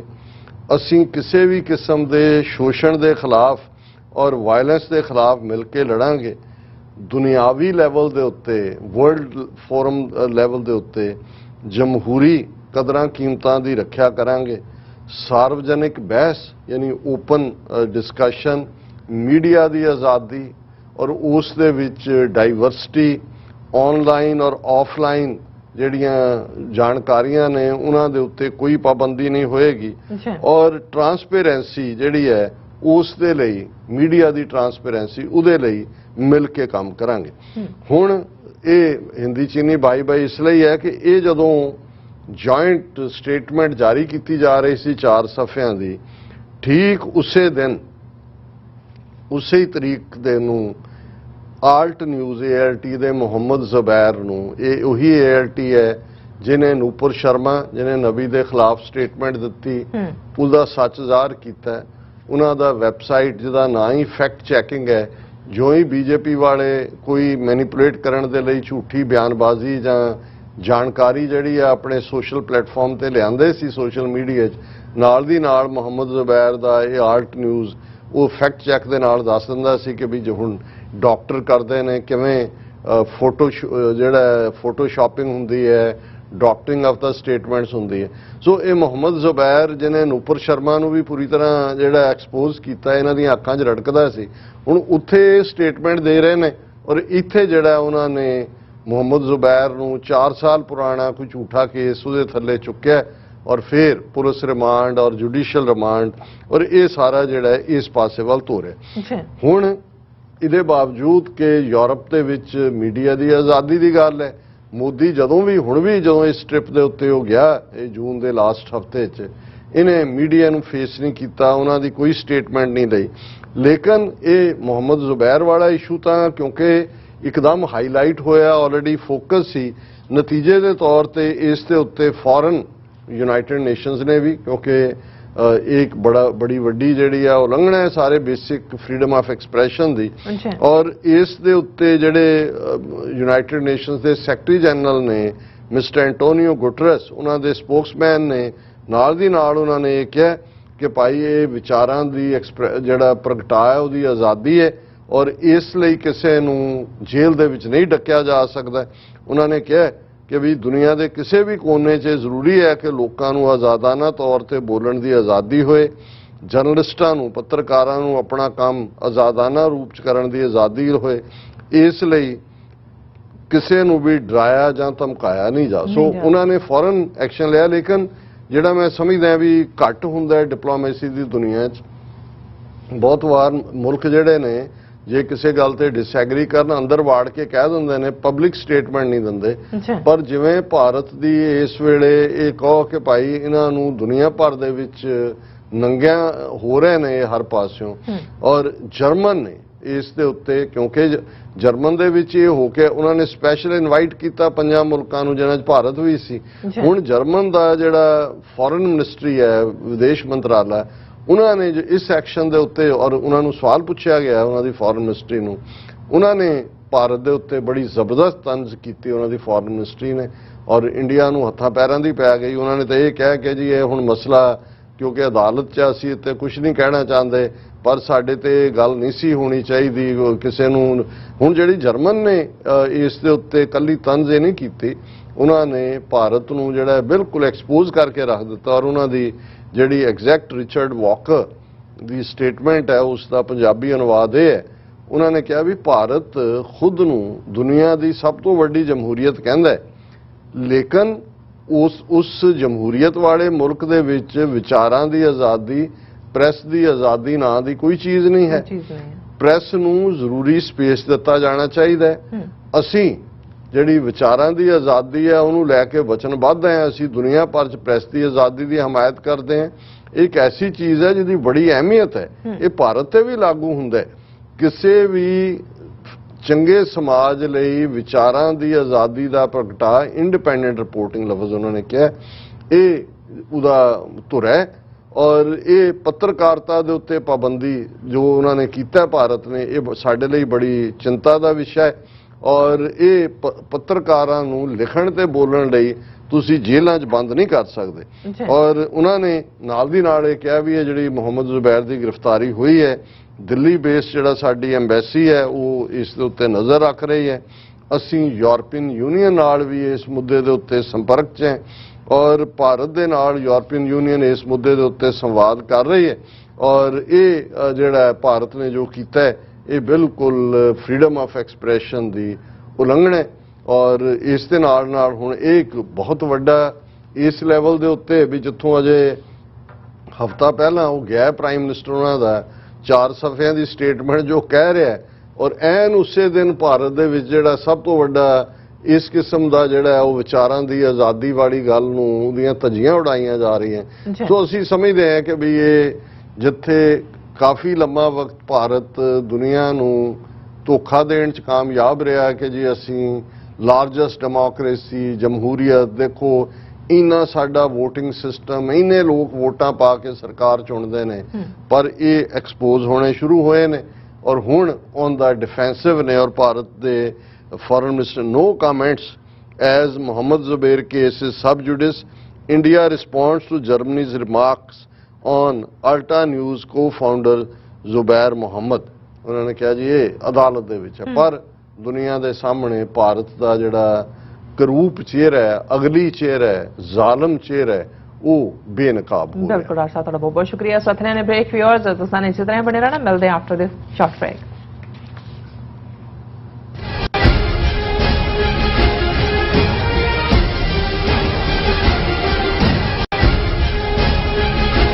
ਕੀ ਤੁਹਾਨੂੰ 30, 40 ਜਾਂ 50 ਦਿਨ ਵੇਟ ਕਰਨੀ ਪੈ ਰਹੀ ਹੈ ਤੁਹਾਡੇ ਚੈੱਕ ਲਈ? ਫਿਰ ਬ੍ਰੋਕਰਾਂ ਪਿੱਛੇ ਭੱਜਦੇ ਫਿਰਦੇ ਹੋ ਪੈਸੇ ਲਈ, ਬਹੁਤ ਜ਼ਿਆਦਾ ਟਾਈਮ ਵੇਸਟ ਹੋ ਜਾਂਦਾ ਇੱਦਾਂ ਤਾਂ। ਜੇ ਤੁਸੀਂ ਅੱਜ ਹੀ ਪੈਸੇ ਲੈਣੇ ਤਾਂ ਬੌਬਟੇਲ ਨੂੰ ਕਾਲ ਕਰੋ। ਬੌਬਟੇਲ ਤੁਹਾਡੀਆਂ ਇਨਵੌਇਸਸ ਸੇਮ ਡੇ ਫੰਡ ਕਰ ਸਕਦੇ ਹਨ for a small fee, no contract, no reserve and no hidden fees. ਅੱਜ ਹੀ ਕਾਲ ਕਰੋ ਬੌਬਟੇਲ ਨੂੰ ਤੇ ਤੁਹਾਡਾ ਪਹਿਲਾ ਮਹੀਨਾ ਫ੍ਰੀ। 410 204 2084 ਅਗੇਨ 410 204 2084। ਕੀ ਤੁਸੀਂ ਆਪਣੇ ਟੈਕਸਸ ਨੂੰ ਲੈ ਕੇ ਚਿੰਤਤ ਹੋ? ਤੁਸੀਂ ਆਪਣੀ ਕਮਾਈ ਲਈ ਮਿਹਨਤ ਕਰਦੇ ਹੋ, ਭਾਵੇਂ ਤੁਸੀਂ ਨੌਕਰੀ ਵਿੱਚ ਹੋਵੋ ਜਾਂ ਆਪਣਾ ਬਿਜ਼ਨਸ ਚਲਾਉਂਦੇ ਹੋ। ਜਦੋਂ ਟੈਕਸ ਭਰਨ ਦਾ ਸਮਾਂ ਆਉਂਦਾ ਹੈ ਤਾਂ ਤੁਹਾਨੂੰ ਇੱਕ ਭਰੋਸੇਯੋਗ ਟੈਕਸ ਅਕਾਊਂਟੈਂਟ ਦੀ ਲੋੜ ਹੈ ਜੋ ਟੈਕਸ ਬੈਲੈਂਸ ਦਾ ਤੁਹਾਡੇ ਪੱਖ ਵਿੱਚ ਜਾਣਾ ਯਕੀਨੀ ਬਣਾਵੇ। ਸਿਆਟਲ ਦੀ ਜਾਣੀ ਪਛਾਣੀ company accurate accountants and taxes ਤੁਹਾਡੀ ਸੇਵਾ ਵਿੱਚ ਹਾਜ਼ਰ ਹੈ। ਅਸੀਂ ਹਰ ਤਰ੍ਹਾਂ ਦੇ ਟੈਕਸ ਭਰਨ ਵਿੱਚ ਤੁਹਾਡੀ ਮਦਦ ਕਰਾਂਗੇ। ਟੈਕਸ ਸੰਬੰਧੀ ਕਿਸੇ ਵੀ ਤਰ੍ਹਾਂ ਦੇ ਸਵਾਲ ਲਈ ਅੱਜ ਹੀ ਸਾਡੇ ਤੱਕ ਪਹੁੰਚ ਕਰੋ। Accurate accountants and Texas.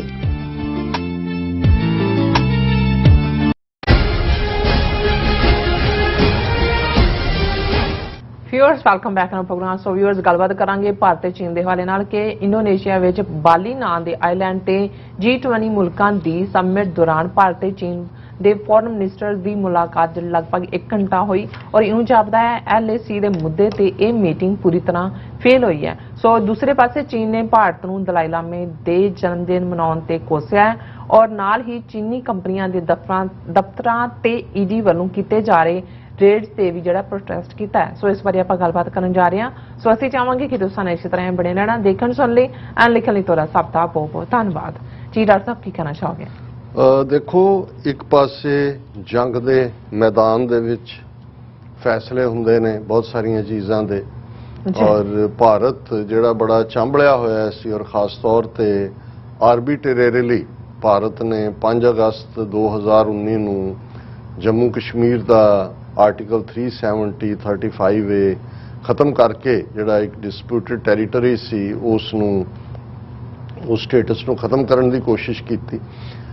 ਚੀਨ ਨੇ ਇਸ ਦਾ ਨੋਟਿਸ ਲੈਣਾ ਹੀ ਸੀ ਕਿਉਂਕਿ ਚੀਨ ਦਾ ਹਮੇਸ਼ਾ ਹੀ ਲੱਦਾਖ ਦੇ ਕਾਫੀ ਹਿੱਸੇ ਦੇ ਉੱਤੇ ਜਿੱਥੇ ਕਿ LAC ਜਿਹੜੀ ਅੰਗਰੇਜ਼ਾਂ ਨੇ ਲਾਈਨ ਡਰਾ ਕੀਤੀ, ਮੈਕਮੋਹਨ ਲਾਈਨ, ਜਿਹਨੂੰ ਕਦੇ ਚੀਨ ਨੇ ਮੰਨਿਆ ਨਹੀਂ ਹੈ, ਉਹਨੂੰ ਲੈ ਕੇ, ਔਰ ਚੀਨ ਨੇ ਵੀ, ਕਿ ਭਾਈ ਉਹਨਾਂ ਨੇ ਕਸ਼ਮੀਰ ਦਾ ਲੱਦਾਖ ਨੂੰ ਅੱਡ ਯੂਨੀਅਨ ਟੈਰੀਟਰੀ ਬਣਾ ਦਿੱਤਾ ਹੈ। ਇਹਦਾ ਮਤਲਬ ਹੈ ਕਿ ਭਾਰਤ ਉਹਦਾ ਚੀਨ ਦਾ ਜਿਹੜਾ ਕਲੇਮ ਹੈ ਲੱਦਾਖ ਏਰੀਆ 'ਚ ਉਹ ਵੀ ਵੀਕ ਹੁੰਦਾ ਹੈ। ਤੇ ਕਸ਼ਮੀਰ ਦਾ ਮੁੱਦਾ ਓਵਰਆਲ ਤਾਂ ਜੋ ਹੈ ਹੀ ਸੀ, ਔਰ ਹੁਣ ਤਾਂ ਈਵਨ ਇਹ ਵੀ ਸਾਹਮਣੇ ਆਇਆ, ਇਹਦੇ ਤੇ ਪਾਕਿਸਤਾਨ ਵੀ ਪ੍ਰੋਟੈਸਟ ਕਰ ਚੁੱਕਾ ਹੈ, ਚੀਨ ਵੀ ਕਰ ਚੁੱਕਾ ਹੈ ਕਿ ਭਾਰਤ ਦੇ ਕੋਲ G20 ਮੁਲਕਾਂ ਦੀ ਅਗਲੇ ਸਾਲ ਸਮਿਟ ਕਰਾਉਣ ਦੀ ਮੇਜ਼ਬਾਨੀ ਹੈ। ਪਹਿਲਾਂ ਇਹ ਕਿਹਾ ਜਾ ਰਿਹਾ ਸੀ ਕਿ ਉਹ ਜੰਮੂ ਕਸ਼ਮੀਰ ਦੇ ਵਿੱਚ ਕਿਤੇ ਇਹ ਸਮਿਟ ਕਰਾ ਰਹੇ ਨੇ, ਹੁਣ ਇਹ ਆਇਆ ਕਿ ਜੀ ਉਹ ਲੱਦਾਖ ਦੇ ਵਿੱਚ ਕਰਵਾ ਰਹੇ ਨੇ। ਸੋ ਉਹ ਰਾਦਰ ਉਸ ਤੋਂ ਵੀ ਜ਼ਿਆਦਾ, ਜਿਵੇਂ ਕਹਿੰਦੇ ਨੇ ਕਿ ਚਾਈਨਾ ਨੂੰ to show the red tag, to show red tag to the bull, ਜਿਵੇਂ ਤੁਸੀਂ ਉਹਨਾਂ ਦੀ ਸਾਨਾਂ ਦੀ ਲੜਾਈ ਦੇਖਦੇ ਹੋ ਤੇ ਉਹ ਲਾਲ ਕੱਪੜਾ ਉਹਨਾਂ ਦਾ ਉਹ ਦੌੜਦੇ ਨੇ ਉਹਦੇ ਪਿੱਛੇ।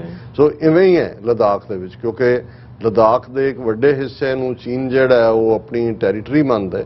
ਔਰ ਜ਼ਾਹਰ ਹੈ ਜਦੋਂ ਅਸੀਂ 5 ਫਿੰਗਰਸ ਤਿੱਬਤ ਹਥੇਲੀ ਦੇ ਤੌਰ ਤੇ ਉਹਦੇ 'ਚ ਲੱਦਾਖ ਵੀ ਕਹੇ, ਸਿੱਕਮ, ਭੂਟਾਨ, ਨੇਪਾਲ, ਅਰੁਣਾਚਲ ਪ੍ਰਦੇਸ਼ ਜਿਹੜਾ ਸਾਊਥ ਤਿੱਬਤ ਹੈ, ਔਰ ਲੱਦਾਖ ਉਹਨੂੰ ਆਪਣਾ ਹਿੱਸਾ ਕਹਿੰਦੇ ਨੇ। ਹੁਣ ਇਸ ਸਾਰੇ ਦੇ ਚੱਲਦੇ ਆ ਜਦੋਂ 2019 'ਚ ਐਕਸ਼ਨ ਲਿਆ, ਸੋ ਚੀਨ ਨੇ, ਔਰ ਚੀਨ ਦਾ ਇੱਕ ਆਪਣਾ ਜਿਹੜਾ ਸਜ਼ਾ ਦੇਣ ਦਾ ਜਾਂ ਜਵਾਬ ਦੇਣ ਦਾ ਤਰੀਕਾ ਹੈ, ਜਿਹਨੂੰ ਅਜੇ ਅਮਰੀਕਨ ਵੀ ਸਮਝਣ ਦੀ ਕੋਸ਼ਿਸ਼ ਕਰ ਰਹੇ ਨੇ ਕਿ ਭਾਈ ਜਦੋਂ ਚਾਈਨੀਜ਼ ਰਿਐਕਟ ਕਰਦੇ ਨੇ ਤੇ ਕਿਵੇਂ ਉਹਨੂੰ ਡੀਲ ਕਰਨਾ। ਉਹਨਾਂ ਨੇ ਜਿਹੜਾ ਟਕਰਾਅ ਆਲਮੋਸਟ ਅਪ੍ਰੈਲ 2020 ਦੇ ਵਿੱਚ ਹੀ ਸ਼ੁਰੂ ਹੋਇਆ, ਬੇਸ਼ੱਕ ਚੀਨ ਨੇ ਹੀ ਉਸ ਨੂੰ ਜਿਹੜਾ ਇਨੀਸ਼ੀਏਟ ਕੀਤਾ ਹੋਏਗਾ, ਕਿਉਂਕਿ ਉਹ ਭਾਰਤ ਨੂੰ, ਜਿਹਨੂੰ ਕਹਿੰਦੇ ਨੇ, to put them in their place।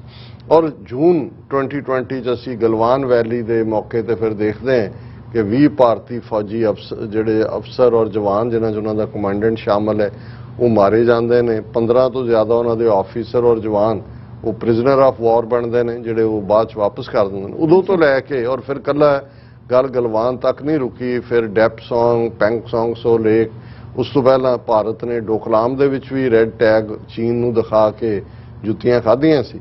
ਹੁਣ ਉਸ ਸਾਰੇ ਦੇ ਚੱਲਦਿਆਂ ਇੱਕ ਰਫ ਅੰਦਾਜ਼ੇ ਮੁਤਾਬਕ 1000 ਕਿਲੋਮੀਟਰ ਤੋਂ ਜ਼ਿਆਦਾ ਟੈਰੀਟਰੀ ਜਿਹੜੀ ਹੈ ਉਹ ਚਾਈਨਾ ਨੇ ਲਈ, ਜਿਹਨੂੰ ਉਹ ਆਪਣੀ ਕਹਿੰਦੇ ਨੇ। ਲੇਕਿਨ ਇਸ ਸਾਰੇ 2 ਸਾਲ ਦੇ ਪੀਰੀਅਡ 'ਚ 2020 ਤੋਂ ਨਾ ਭਾਰਤ ਦਾ ਪ੍ਰਧਾਨ ਮੰਤਰੀ, ਨਾ ਡਿਫੈਂਸ ਮਿਨਿਸਟਰ, ਨਾ ਉਹਨਾਂ ਦਾ ਫੋਰਨ ਮਿਨਿਸਟਰ, ਨਾ ਕੋਈ ਅਮਿਤ ਸ਼ਾਹ ਜਿਹੜਾ ਉੱਥੇ ਬੈਠਾ ਚਣਕਿਆ ਬਣਿਆ ਹੁੰਦਾ, ਇਹਨਾਂ ਦੇ ਮੂੰਹ 'ਚੋਂ ਕਦੇ ਚੀਨ ਲਫ਼ਜ਼ ਨਹੀਂ ਨਿਕਲਿਆ। ਅਮਰੀਕਾ ਤੋਂ ਬਿਆਨਬਾਜ਼ੀ ਕਰਵਾਈ, ਆਸਟ੍ਰੇਲੀਅਨ ਪ੍ਰਾਈਮ ਮਿਨਿਸਟਰ ਤੋਂ ਕਰਵਾਈ, UK ਵਾਲੇ ਤੋਂ ਕਰਵਾਈ, ਹੁਣ ਤੋਂ ਜਾਂਦਾ ਲੱਗਾ ਥਰਡ ਰੇਟ ਬੰਦਾ ਬੋਰਿਸ ਜੌਨਸਨ, ਅੱਜ ਉਹਨੇ ਰਿਜ਼ਾਈਨ ਕੀਤਾ, ਕਰਪਟ ਆਦਮੀ, ਗੁੱਡ ਰਿਡੈਂਸ।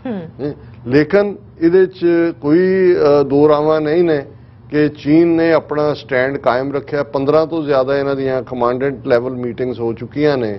ਚੀਨ ਨੇ ਆਪਣੀ ਪੋਜੀਸ਼ਨ ਬਰਕਰਾਰ ਰੱਖੀ ਹੋਈ ਹੈ। ਹਾਲਾਂ ਭਾਰਤ ਨੇ ਰਿਐਕਸ਼ਨ 'ਚ ਉਹਨਾਂ ਦੀਆਂ ਐਪਾਂ ਬਲੌਕ ਕਰਤੀਆਂ, ਦੂਜਾ ਹੋ ਗਿਆ, ਲੇਕਿਨ ਇਹ ਵੀ ਸਾਹਮਣੇ ਆਇਆ ਵੀ ਉਹਨਾਂ ਨਾਲ ਕੀ ਕਾਰੋਬਾਰ ਬੰਦ ਕਰਨਾ ਹੈ। ਪਿਛਲੇ ਵਰੇ 'ਚ 2021 'ਚ $100 ਬਿਲੀਅਨ ਤੋਂ ਜ਼ਿਆਦਾ ਦੀ ਟ੍ਰੇਡ ਹੋਈ ਹੈ, ਜਿਹੜੀ ਪਿਛਲੇ 2020 ਨਾਲੋਂ ਵੀ ਜ਼ਿਆਦਾ ਹੈ।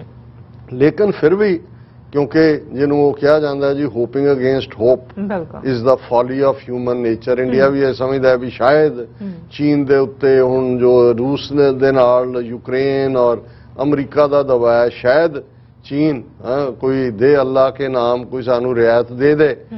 ਹੁਣ ਬਾਲੀ ਇੰਡੋਨੇਸ਼ੀਆ ਦਾ ਜਿਹੜਾ ਇੱਕ ਆਈਲੈਂਡ ਹੈ ਉਹਦੇ 'ਚ, ਕਿਉਂਕਿ G20 ਦੇਸ਼ਾਂ ਦੀ ਜਿਹੜੀ ਮੁਲਕਾਂ ਦੀ ਸਮਿਟ ਹੋਣੀ ਤੇ ਹੈ ਨਵੰਬਰ ਦੇ ਵਿੱਚ, ਲੇਕਿਨ ਪ੍ਰੈਪਰੇਟਰੀ ਤੌਰ ਦੇ ਉੱਤੇ ਉਹਨਾਂ ਦੇ ਫੋਰਨ ਮਿਨਿਸਟਰਸ ਔਰ ਦੂਸਰੇ G20 ਮੁਲਕਾਂ ਦੇ ਜਿਨ੍ਹਾਂ 'ਚ ਵੱਡੇ ਮੁਲਕ ਸ਼ਾਮਲ ਨੇ ਉਹ ਬਾਲੀ ਦੇ ਵਿੱਚ ਪਹੁੰਚੇ ਹੋਏ ਨੇ। ਔਰ ਉਹਨਾਂ ਦੇ ਵਿੱਚ ਚਾਈਨੀਜ਼ ਫੋਰਨ ਮਿਨਿਸਟਰ ਵੀ ਔਰ ਇੰਡੀਆ ਦੇ ਵੀ S ਜੈ ਸ਼ੰਕਰ। ਹੁਣ ਜਿਹੜਾ ਏਜੰਡਾ ਹੁੰਦਾ ਜਦੋਂ ਇਸ ਕਿਸਮ ਦੀਆਂ ਸਮਿਟਸ ਹੁੰਦੀਆਂ ਉਹ ਤੇ ਮੇਨ ਹਾਲ ਦੇ ਵਿੱਚ ਹੁੰਦਾ, ਪਰ ਇੱਕ ਫਿਨੋਮੀਨਾ ਜਿਹਨੂੰ ਸਾਈਡ ਲਾਈਨ ਮੀਟਿੰਗਸ ਕਹਿੰਦੇ ਨੇ ਕਿ ਵਿਚਾਲੇ ਜਦੋਂ ਤੱਕ ਇੱਕ ਕਾਨਫਰੰਸ ਤੋਂ ਬਾਅਦ ਦੂਜੀ ਹੋਣੀ ਹੈ ਮੀਟਿੰਗ, ਉਹਨਾਂ ਕੋਲ ਵਕਤ ਹੁੰਦਾ ਹੈ। ਸੋ ਉਹਦੇ 'ਚ ਫਿਰ ਇਹ ਬਹੁਤ ਵਾਰੀ ਜਿਹੜੇ ਮੁਲਕਾਂ ਦੇ ਨੁਮਾਇੰਦੇ, ਜਿਵੇਂ ਇੱਥੇ UN 'ਚ ਵੀ ਜਨਰਲ ਅਸੈਂਬਲੀ ਦਾ ਸੈਸ਼ਨ ਹੁੰਦਾ ਹੈ, ਉਹਦੇ ਨਾਲ ਇੱਕ ਟਰਮ ਹੁੰਦੀ ਜੀ ਸਾਈਡ ਲਾਈਨ ਮੀਟਿੰਗ, ਕਿ ਜੀ ਕੀ ਉਹਦਾ ਫੋਰਨ ਮਿਨਿਸਟਰ ਉਹਨੂੰ ਮਿਲ ਰਿਹਾ ਜਾਂ ਉਹਨਾਂ ਦਾ ਪ੍ਰਾਈਮ ਮਿਨਿਸਟਰ।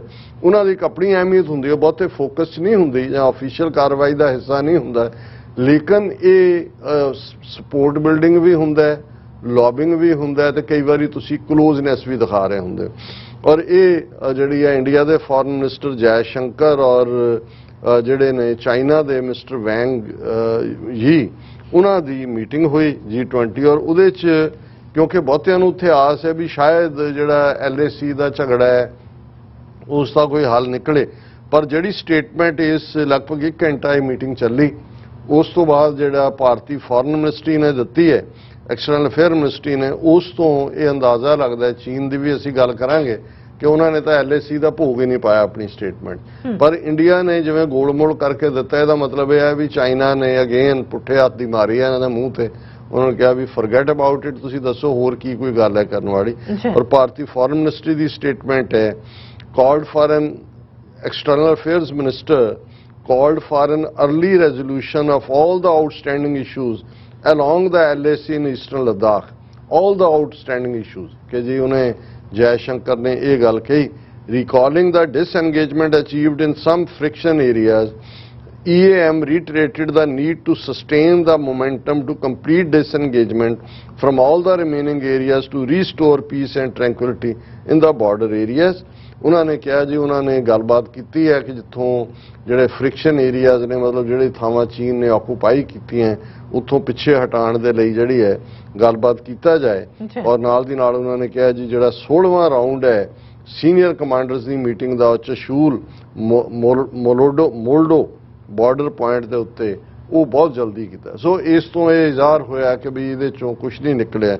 ਹੁਣ ਇਸ ਦੇ ਵਿੱਚ ਕਿਉਂਕਿ ਲਾਸਟ ਮੀਟਿੰਗ ਜਿਹੜੀ ਹੈ ਕਮਾਂਡਰਸ ਦੀ ਮਾਰਚ 11 ਨੂੰ ਹੋਈ ਹੈ, ਉਹਦੇ 'ਚ ਵੀ ਕੁਝ ਨਹੀਂ ਸੀ। ਜੇ 15 ਮੀਟਿੰਗਾਂ 'ਚ ਕੁਝ ਨਹੀਂ ਨਿਕਲਿਆ ਇਹਦਾ ਮਤਲਬ ਚੀਨ ਬਿਲਕੁਲ ਵੀ ਬੱਜ ਕਰਨ ਨੂੰ ਤਿਆਰ ਨਹੀਂ ਹੈ। ਆਪਣੇ ਸਟੇਟਮੈਂਟ ਜਿਹੜਾ ਉਹਨਾਂ ਦਾ ਆਪਣਾ ਸਟੈਂਡ ਹੈ, ਔਰ ਇਹ ਡੈਪਸੋਂਗ ਹੋਏ, ਡੈਮਚੌਕ ਹੋਏ, ਇਹ ਸਾਰੀ ਸਿਚੁਏਸ਼ਨ ਉੱਥੇ ਹੀ ਹੈ। ਔਰ ਇਹ ਜਿਹੜਾ ਹੁਣ ਅਸੀਂ ਮਿਸਟਰ ਵੈਂਗ ਜਿਹੜੇ ਦਿੱਲੀ ਵੀ ਆਏ ਸੀ ਮਾਰਚ ਦੇ ਮਹੀਨੇ 'ਚ, ਉਹ ਜੈਸ਼ੰਕਰ ਨਾਲ ਮੀਟਿੰਗ ਹੋਈ ਪਰ ਉਹਦੇ 'ਚੋਂ ਕੁਝ ਨਹੀਂ ਨਿਕਲਿਆ ਹੈ। ਔਰ ਇਸ ਸਾਰੇ ਦੇ ਉੱਤੇ ਜਿਹੜੀ ਚੀਨ ਨੇ ਪੋਜੀਸ਼ਨ ਲਈ ਹੈ, Chinese read out made no mention of LAC crisis, ਉਹਨਾਂ ਨੇ ਭੋਗ ਹੀ ਨਹੀਂ ਪਾਇਆ LAC ਦਾ। Instead emphasizing mister Wang's remarks calling on both sides to strengthen coordination and cooperation and jointly promote more democratic international relations and a fairer international order। ਉਹ ਵੀ ਗੋਲ ਮੋੜ ਉਹਨਾਂ ਨੇ ਕਿਹਾ ਜੀ ਕਿ ਵੀ ਚੀਨ ਦੇ ਫੋਰਨ ਮਿਨਿਸਟਰ ਨੇ ਇਹ ਕਿਹਾ ਕਿ ਆਓ ਦੋਨੋਂ ਮੁਲਕ ਅਸੀਂ ਡੈਮੋਕ੍ਰੈਟਿਕ ਔਰ ਚੰਗੇ ਢੰਗ ਨਾਲ ਇੰਟਰਨੈਸ਼ਨਲ ਰਿਲੇਸ਼ਨਸ ਬਣਾਈਏ, ਫੇਅਰ ਇੰਟਰਨੈਸ਼ਨਲ ਆਰਡਰ ਬਣਾਈਏ। ਔਰ ਉਹਨਾਂ ਨੇ ਕਿਹਾ ਜੀ both sides should maintain communication and exchanges, ਕਿ ਆਪਸ 'ਚ ਗੱਲਬਾਤ ਕਰਦੇ ਰਹੀਏ। ਸੋ ਮਤਲਬ ਇਹ ਹੈ ਹੁਣ ਇੱਥੋਂ ਤੱਕ ਤਾਂ ਸੀ ਕਿ ਵੀ ਨਾ ਭਾਰਤ ਨੂੰ ਕੁਝ ਉਹਨਾਂ ਨੇ ਹੱਥ ਪੱਲੇ ਪਾਇਆ, ਚੀਨ ਨੇ ਤਾਂ ਉਹਦਾ ਜ਼ਿਕਰ ਤੱਕ ਨਹੀਂ ਕੀਤਾ। ਪਰ ਇਸ ਤੋਂ ਅੱਗੇ ਜਿਹੜਾ ਚੀਨ ਨੇ ਜੇ ਇਸ ਦੇ ਉੱਤੇ ਆਪਣੀ ਸਟੇਟਮੈਂਟ ਦੇ ਵਿੱਚ ਸਟਰੋਂਗ ਪ੍ਰੋਟੈਸਟ ਕੀਤਾ, ਕਿਉਂਕਿ ਪਿਛਲੇ ਦਿਨਾਂ 'ਚ ਦਲਾਈ ਲਾਮੇ ਦਾ ਜਨਮ ਦਿਨ ਸੀ ਔਰ ਉਸ ਮੌਕੇ ਤੇ ਮੋਦੀ ਨੇ ਵੀ ਮੁਬਾਰਕਬਾਦ ਦਿੱਤੀ। ਔਰ ਇਸ ਦੇ ਨਾਲ ਨਾਲ ਹਿਮਾਚਲ ਪ੍ਰਦੇਸ਼ ਦੇ ਵਿੱਚ ਜਿੱਥੇ ਉਹਦਾ ਜਨਮ ਦਿਨ ਮਨਾਇਆ ਗਿਆ, ਜਿੱਥੇ ਧਰਮਸ਼ਾਲਾ ਮਖਰੋਟਗੰਜ ਦਲਾਈ ਲਾਮਾ, ਉੱਥੇ ਜਿਹੜੀ ਹੈ minister of state Meenakshi Lekhi ਜਿਹੜੀ ਹੈ ਪੱਕੀ BJP, ਇਹ ਉਹੀ ਹੈ ਮੀਨਾਕਸ਼ੀ ਲੇਖੀ ਜਿਹਨੇ ਕਿਸਾਨਾਂ ਨੂੰ ਮੇਵਾਲੀ ਕਿਹਾ ਸੀ ਕਿਸਾਨ ਮੋਰਚੇ ਦੇ ਵੇੜੇ, ਕਿ ਪਸ਼ੂ ਨੇ, ਡੰਗਰ ਨੇ ਔਰ ਗੁੰਡੇ ਨੇ, ਜੋ ਮਰਾਠੀ ਜ਼ਬਾਨ ਦਾ ਲਫ਼ਜ਼ ਹੈ, ਉਹ ਉੱਥੇ ਉਹਨੇ ਅਟੈਂਡ ਕੀਤਾ। ਇਸੇ ਤਰ੍ਹਾਂ ਉਹਨਾਂ ਨੇ ਜਿਹੜਾ ਵਧਾਈਆਂ ਵੀ ਦਿੱਤੀਆਂ। ਸੋ ਇੰਡੀਆ ਇਹਦੇ ਤੇ ਚੀਨ ਨੇ ਕਿਹਾ ਕਿ ਭਾਈ ਇਹ the Indian side should fully recognise the anti China separatist nature of 14 Dalai Lama and abide by its commitment to China, speak and act prudently and stop using Tibet-related issues to interfere in China's internal affairs, said Zhao Lijian, Chinese Ministry of Foreign Affairs spokesperson। Zhao Lijian ਨੇ ਇਹਦੇ ਤੇ ਅਲੱਗ ਬਿਆਨ ਦਿੱਤਾ ਹੈ। ਉਹਨੇ ਕਿਹਾ ਬੰਦ ਕਰੋ ਇਹ ਜੋ ਤੁਸੀਂ ਇਹਨੂੰ ਦਲਾਈ ਲਾਮੇ ਨੂੰ ਪ੍ਰਮੋਟ ਕਰ ਰਹੇ ਹੋ, ਇਹ ਤੁਸੀਂ ਸਾਡੇ ਇੰਟਰਨਲ ਅਫੇਅਰਸ ਦੇ ਵਿੱਚ ਜਿਹੜਾ ਹੈ ਉਹ ਇੰਟਰਫੇਅਰ ਕਰ ਰਹੇ ਹੋ, ਉਹਨੂੰ ਅਸੀਂ ਟੋਲਰੇਟ ਨਹੀਂ ਕਰਾਂਗੇ। ਔਰ ਭਾਰਤ ਦਾ ਤੁਸੀਂ ਦੇਖੋ ਵੀ ਕਿਵੇਂ ਇਹ ਆਪਣੀਆਂ ਚਲਾਕੀਆਂ ਮਾਰਦੇ ਨੇ। ਜਦੋਂ ਇਹ ਇੰਡੋਨੇਸ਼ੀਆ ਦੇ ਵਿੱਚ ਬਾਲੀ ਦੇ ਵਿੱਚ ਆਪਸ 'ਚ ਮਿਲਣ ਵਾਲੇ ਸੀ ਤੇ ED ਨੇ ਜਿਹੜਾ ਭਾਰਤ ਦਾ ਅੱਜ ਕੱਲ੍ਹ ਉਹਨਾਂ ਨੇ ਖੁੱਲ੍ਹਾ ਛੱਡਿਆ ਹੋਇਆ ਆਪਣੇ ਵਿਰੋਧੀਆਂ ਨੂੰ ਹਰਾਸ ਕਰਨ ਦੇ ਲਈ, ਉਹਨਾਂ ਨੇ ਵਾਈਵੋ ਚਾਈਨੀਜ਼ ਮੋਬਾਈਲ ਫੋਨ ਕੰਪਨੀ ਹੈ ਉਸ ਦੇ ਦਫ਼ਤਰ ਦੇ ਉੱਤੇ ਰੇਡ ਮਾਰਿਆ ਔਰ ਚਾਈਨਾ ਨੇ ਇਸ ਦੇ ਉੱਤੇ ਵੀ ਪ੍ਰੋਟੈਸਟ ਕੀਤਾ। ਔਰ frequent investigations by Indian side into Chinese enterprises not only disrupt businesses but also chills the confidence and willingness of market entities from other countries including Chinese enterprises to invest and operate in India। ਔਰ ਉਹਦੇ 'ਚ ਉਹਨਾਂ ਨੇ ਕਿਹਾ ਵੀ ਆ ਜੋ ਤੁਸੀਂ ਕੰਮ ਫੜਿਆ ਹੋਇਆ ਜਿਵੇਂ ਵਾਈਵੋ ਦੇ ਰੇਡ ਕੀਤਾ ਦੂਜਾ ਇਹਦਾ ਮਤਲਬ ਹੈ ਕਿ ਕੋਈ ਵੀ ਇੰਟਰਨੈਸ਼ਨਲ ਤੁਹਾਡੇ ਇਨਵੈਸਟਮੈਂਟ ਨਹੀਂ ਹੋਏਗੀ ਔਰ ਇਹ ਤੁਸੀਂ ਕੰਡੇ ਬੀਜ ਰਹੇ ਹੋ। ਸੋ ਅਸੀਂ ਸਮਝਦੇ ਹਾਂ ਕਿ ਚਾਈਨਾ ਔਰ ਭਾਰਤ ਦੇ ਰਿਲੇਸ਼ਨਸ ਦੇ ਵਿੱਚ ਕੋਈ ਜਿਹੜੀ ਹੈ ਆਈਸ ਮੈਲਟ ਨਹੀਂ ਹੋ ਰਹੀ, ਕੋਈ ਬਰਫ਼ ਪਿਘਲ ਨਹੀਂ ਰਹੀ, ਰਾਦਰ ਉਸ ਦੇ ਵਿੱਚ ਅੱਗ ਭੜਕ ਰਹੀ ਹੈ। ਔਰ ਚਾਈਨਾ ਅਦਰਵਾਈਜ਼ ਚਾਈਨੀਜ਼ ਹਮੇਸ਼ਾ ਅੰਡਰਸਟੇਟਮੈਂਟ ਦਿੰਦੇ ਨੇ, ਉਹਨਾਂ ਦੇ ਨੇ ਪਬਲਿਕਲੀ ਦਲਾਈ ਲਾਮੇ ਦਾ ਮੁੱਦਾ ਵੀ, ਵਾਈਵੋ ਕੰਪਨੀ ਦਾ ਮੁੱਦਾ ਵੀ ਔਰ LAC ਦਾ ਤਾਂ ਉਹਨਾਂ ਨੇ ਜ਼ਿਕਰ ਤੱਕ ਨਾ ਕਰਕੇ ਮੈਸੇਜ ਇਹ ਦਿੱਤਾ ਹੈ ਕਿ it's a done deal, forget about it. ਤੇ ਹੁਣ ਅਸੀਂ ਤੁਹਾਡੇ ਨਾਲ ਅਗਲੇ ਪੜਾਅ ਤੇ ਮਿਲਣ ਤੋਂ ਪਹਿਲਾਂ ਤੱਕ ਜਿਹੜਾ ਹੈ ਉਹ ਤੁਹਾਨੂੰ ਖੁੱਲਾ ਛੱਡਦੇ ਹਾਂ। ਬਿਲਕੁਲ ਡਾਕਟਰ ਸਾਹਿਬ, ਤੁਹਾਡਾ ਬਹੁਤ ਬਹੁਤ ਸ਼ੁਕਰੀਆ। ਸਤਿਆ ਨੇ ਬ੍ਰੇਕ ਵਿਊਅਰਸ, ਤੁਸੀਂ ਕਿਤੇ ਨਹੀਂ ਜਾਣਾ, ਮਿਲਦੇ ਹਾਂ ਛੋਟੇ ਜਿਹੇ ਵਕਤ ਦੇ ਬਾਅਦ।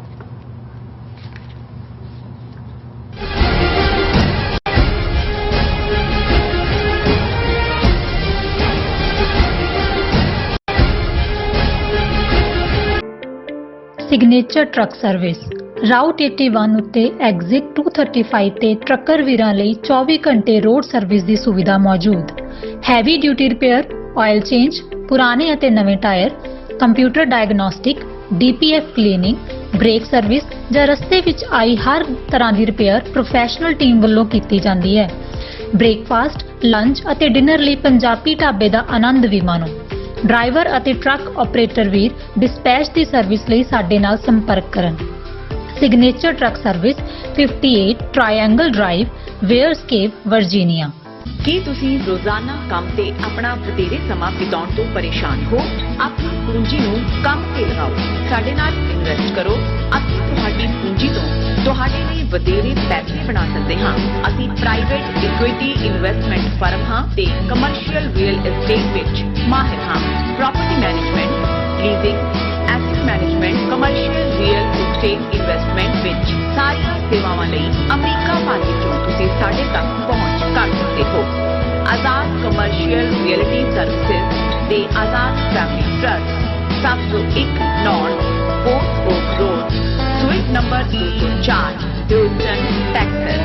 ਤੁਸੀਂ ਸਾਨੂੰ ਸਾਡੇ ਫੋਨ ਨੰਬਰ 7136861277 ਤੇ ਵੀ ਸੰਪਰਕ ਕਰ ਸਕਦੇ ਹੋ। ਆਜ਼ਾਦ ਕਮਰਸ਼ੀਅਲ।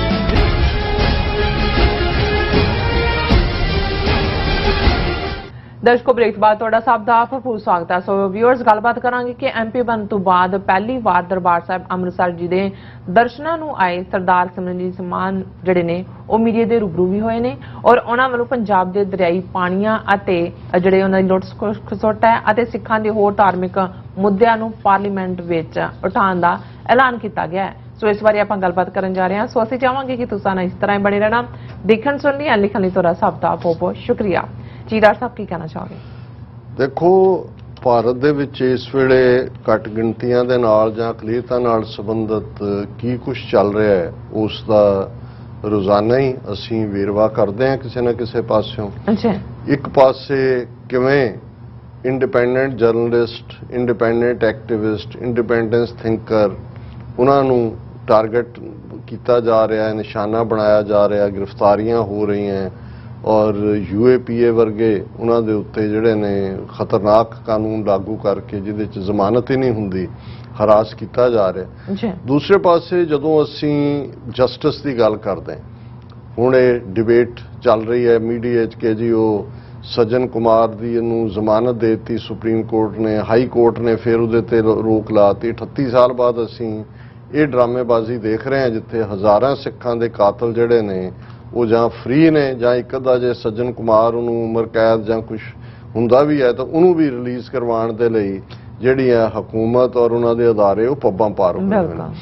ਦੂਸਰੇ ਪਾਸੇ ਸਾਡੇ ਲਈ ਜਾਨ ਤੋਂ ਪਿਆਰੇ ਗੁਰੂ ਗ੍ਰੰਥ ਸਾਹਿਬ, ਜਦੋਂ ਅਸੀਂ ਗੁਰੂ ਗ੍ਰੰਥ ਸਾਹਿਬ ਦੀ ਬੇਅਦਬੀ ਦੀਆਂ ਘਟਨਾਵਾਂ ਜੋ 2015 ਤੋਂ ਬੜੇ ਸਿਸਟਮੈਟਿਕ ਤਰੀਕੇ ਦੇ ਨਾਲ ਕੱਲਾ ਬਰਗਾੜੀ, ਬਹਿਬਲ ਕਲਾਂ ਤੱਕ ਹੀ ਇਹ ਕਹਾਣੀ ਮਹਿਦੂਦ ਨਹੀਂ ਹੈ। ਈਵਨ ਕਿੰਨੀਆਂ ਘਟਨਾਵਾਂ ਸੈਂਕੜਿਆਂ ਦੀ ਗਿਣਤੀ ਦੇ ਵਿੱਚ ਕੀਤੀਆਂ ਗਈਆਂ ਔਰ ਇਸ ਦੇ ਪਿੱਛੇ ਹਾਲਾਂ ਜਿਹੜੀ ਇੱਕ ਜਾਂਚ ਰਿਪੋਰਟ ਸਿੱਟ ਦੀ ਉਹ ਸਾਰਾ ਕਿ ਜੀ ਸੌਦਾ ਸਾਧ ਨੇ। ਸੌਦਾ ਸਾਧ ਕਿੱਥੋਂ ਤਾਕਤ ਲੈਂਦਾ? ਕੌਣ ਉਹਨਾਂ ਦੇ ਬਿਹਾਈਂਡ ਹੈ? ਕੌਣ ਡੇਅਰ ਕਰ ਸਕਦਾ ਹੈ ਕਿ ਪੰਜਾਬ 'ਚ ਰਹਿੰਦੇ ਆ ਗੁਰੂ ਗ੍ਰੰਥ ਸਾਹਿਬ ਦੀ ਬੇਅਦਬੀ ਜਿੱਥੇ ਕਿ ਸਿੱਖ ਕੌਮ, ਅਣਖੀ ਕੌਮ ਵਸਦੀ ਹੈ?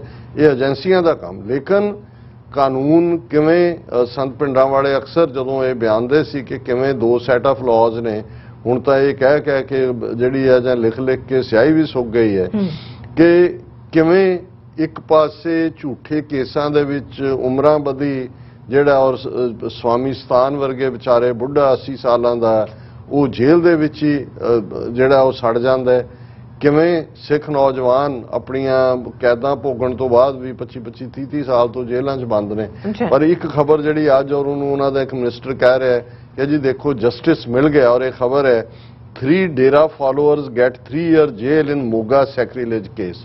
ਹੁਣ ਮੋਗੇ 'ਚ ਗੁਰੂ ਗ੍ਰੰਥ ਸਾਹਿਬ ਦੀ ਬੇਅਦਬੀ ਦੇ ਮਾਮਲਿਆਂ, ਜਿੱਥੇ ਕਿ ਗੁਰੂ ਗ੍ਰੰਥ ਸਾਹਿਬ ਦੀ ਪਵਿੱਤਰ ਬੀੜ ਨੂੰ ਜਿਹੜਾ ਹੈ 2015 ਦੇ ਵਿੱਚ ਹੀ ਇਹ ਕੇਸ ਹੋਇਆ ਸੀ, ਔਰ ਉਹਦੇ 'ਚ ਉਹਨਾਂ ਨੇ ਜਿਨ੍ਹਾਂ ਨੂੰ ਫੜਿਆ ਹੋਇਆ ਸੀ ਉਹਨਾਂ ਤੇ 295 ਜਿਹੜੀ ਹੈ ਉਹ ਲਾਈ ਹੋਈ ਸੀ। ਔਰ ਇਹ ਅੱਜ ਆਇਆ ਕਿ court of judicial magistrate first class Rahul Garg here on Thursday sentenced 3 Dera Sacha Sauda followers to 3 years jail in a sacrilege case. A fine of ₹5,000 each also has been slapped on them. ਇਹ ਸਜ਼ਾ ਉਹਨਾਂ ਨੂੰ ਦਿੱਤੀ ਜਾ ਰਹੀ ਕਿ 3 ਸਾਲ ਦੀ ਕੈਦ ਔਰ 5,000 ਰੁਪਏ ਜੁਰਮਾਨਾ। ਇਹ ਗੁਰੂ ਗ੍ਰੰਥ ਸਾਹਿਬ ਦੀ ਬੇਅਦਬੀ ਦੇ ਮਾਮਲੇ ਦਾ ਜਸਟਿਸ ਹੈ।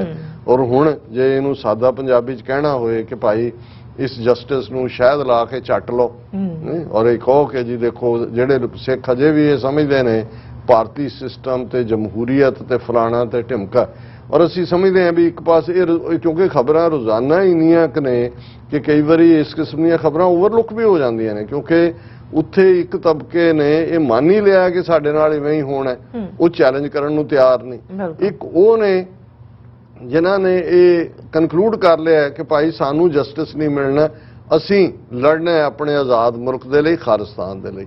ਔਰ ਅਸੀਂ ਸਮਝਦੇ ਹਾਂ ਵੀ ਇਹ ਜਿਹੜੀ ਸੋਚ ਹੈ ਜਿਹੜੀ ਖਲੋਣ ਵਾਲੀ ਹੈ, ਲੜਨ ਵਾਲੀ ਹੈ, ਔਰ ਵਿਦਨ ਦਾ ਸਿਸਟਮ ਰਹਿ ਕੇ ਵੀ ਲੜਨ ਵਾਲੀ ਹੈ, ਇਸ ਦਾ ਹੀ ਨਤੀਜਾ ਹੈ ਕਿ ਸਰ ਸਿਮਰਨਜੀਤ ਸਿੰਘ ਮਾਨ ਸੰਗਰੂਰ ਪਾਰਲੀਮੈਂਟਰੀ ਹਲਕੇ ਤੋਂ ਜਿਹੜਾ ਉਹ ਉਹਨਾਂ ਨੇ ਜਿੱਤ ਦਰਜ ਕਰਵਾਈ ਹੈ।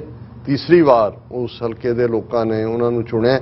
ਪਰ ਇਸ ਵਾਰ ਜਿਹਨਾਂ ਸਰਕਮਸਟੈਂਸਿਸ ਦੇ ਵਿੱਚ, ਔਰ ਜਿਵੇਂ ਪੰਜਾਬ ਦੇ ਵਿੱਚ 3 ਮਹੀਨੇ ਪਹਿਲਾਂ ਇੱਕ ਕਿਸਮ ਦੀ ਪੂਰੀ ਆਂਧੀ ਜਾਂ ਤੂਫਾਨ ਆਮ ਆਦਮੀ ਪਾਰਟੀ ਦੇ ਨਾਂ ਥੱਲੇ ਕਿ 92 ਉਹਨਾਂ ਦੇ MLA ਬਣ ਜਾਂਦੇ ਨੇ, 9 ਦੇ 9 ਜਿਹੜੇ ਸੰਗਰੂਰ ਪਾਰਲੀਮੈਂਟਰੀ ਹਲਕੇ 'ਚ ਕਨਸਟੀਚੁਐਂਸੀਜ਼ ਬਣਦੀਆਂ ਨੇ ਲੈਜਿਸਲੇਚਰ ਅਸੈਂਬਲੀ ਦੀਆਂ, ਉਹਨਾਂ 'ਚ ਆਮ ਆਦਮੀ ਪਾਰਟੀ ਜਿੱਤਦੀ ਹੈ।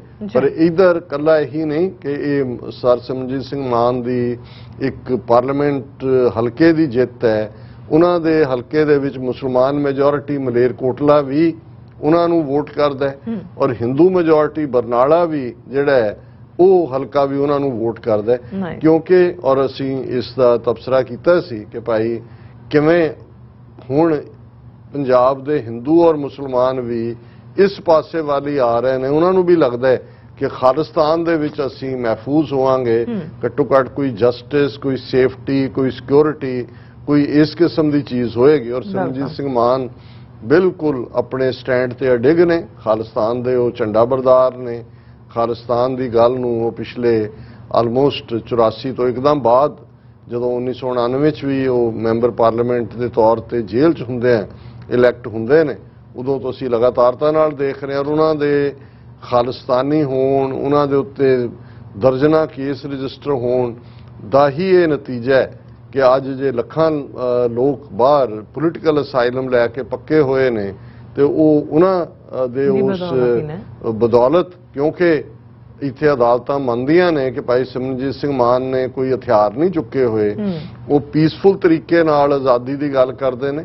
ਜਿਹੜਾ ਪੀਸਫੁਲ ਤਰੀਕੇ ਨਾਲ ਆਜ਼ਾਦੀ ਦੀ ਗੱਲ ਕਰਨ ਦਾ ਹੱਕ UN ਚਾਰਟਰ ਦਿੰਦਾ ਹੈ, ਰਾਈਟ ਆਫ ਸੈਲਫ ਡਿਟਰਮੀਨੇਸ਼ਨ ਦੇ ਥੱਲੇ, ਜਿਹੜਾ ਈਵਨ ਭਾਰਤੀ ਕਨਸਟੀਟਿਊਸ਼ਨ ਵੀ ਦਿੰਦਾ ਹੈ। ਕਿਉਂਕਿ ਜਿੰਨੇ ਕੇਸ ਮਾਨ ਸਾਹਿਬ ਦੇ ਖਿਲਾਫ ਹੁੰਦੇ ਨੇ, ਖੱਜਲ ਖੁਆਰੀ ਜ਼ਰੂਰ ਹੁੰਦੀ ਹੈ ਪਰ ਜਿਹੜਾ ਉਹ ਕਨਵਿਕਸ਼ਨ ਨਹੀਂ ਹੁੰਦੀ, ਕਿਉਂਕਿ ਅਲਟੀਮੇਟਲੀ ਭਾਰਤੀ ਸੁਪਰੀਮ ਕੋਰਟ ਦੇ ਵੀ ਜਿਹੜੇ ਡਿਸੀਜਨ ਉਹਨਾਂ ਨੇ ਲੜ ਕੇ ਜਿੱਤੇ ਹੋਏ ਨੇ ਕਿ ਭਾਈ ਪੀਸਫੁਲ ਢੰਗ ਨਾਲ ਆਪਣੀ ਗੱਲ ਕਹੀ ਜਾ ਸਕਦੀ ਹੈ।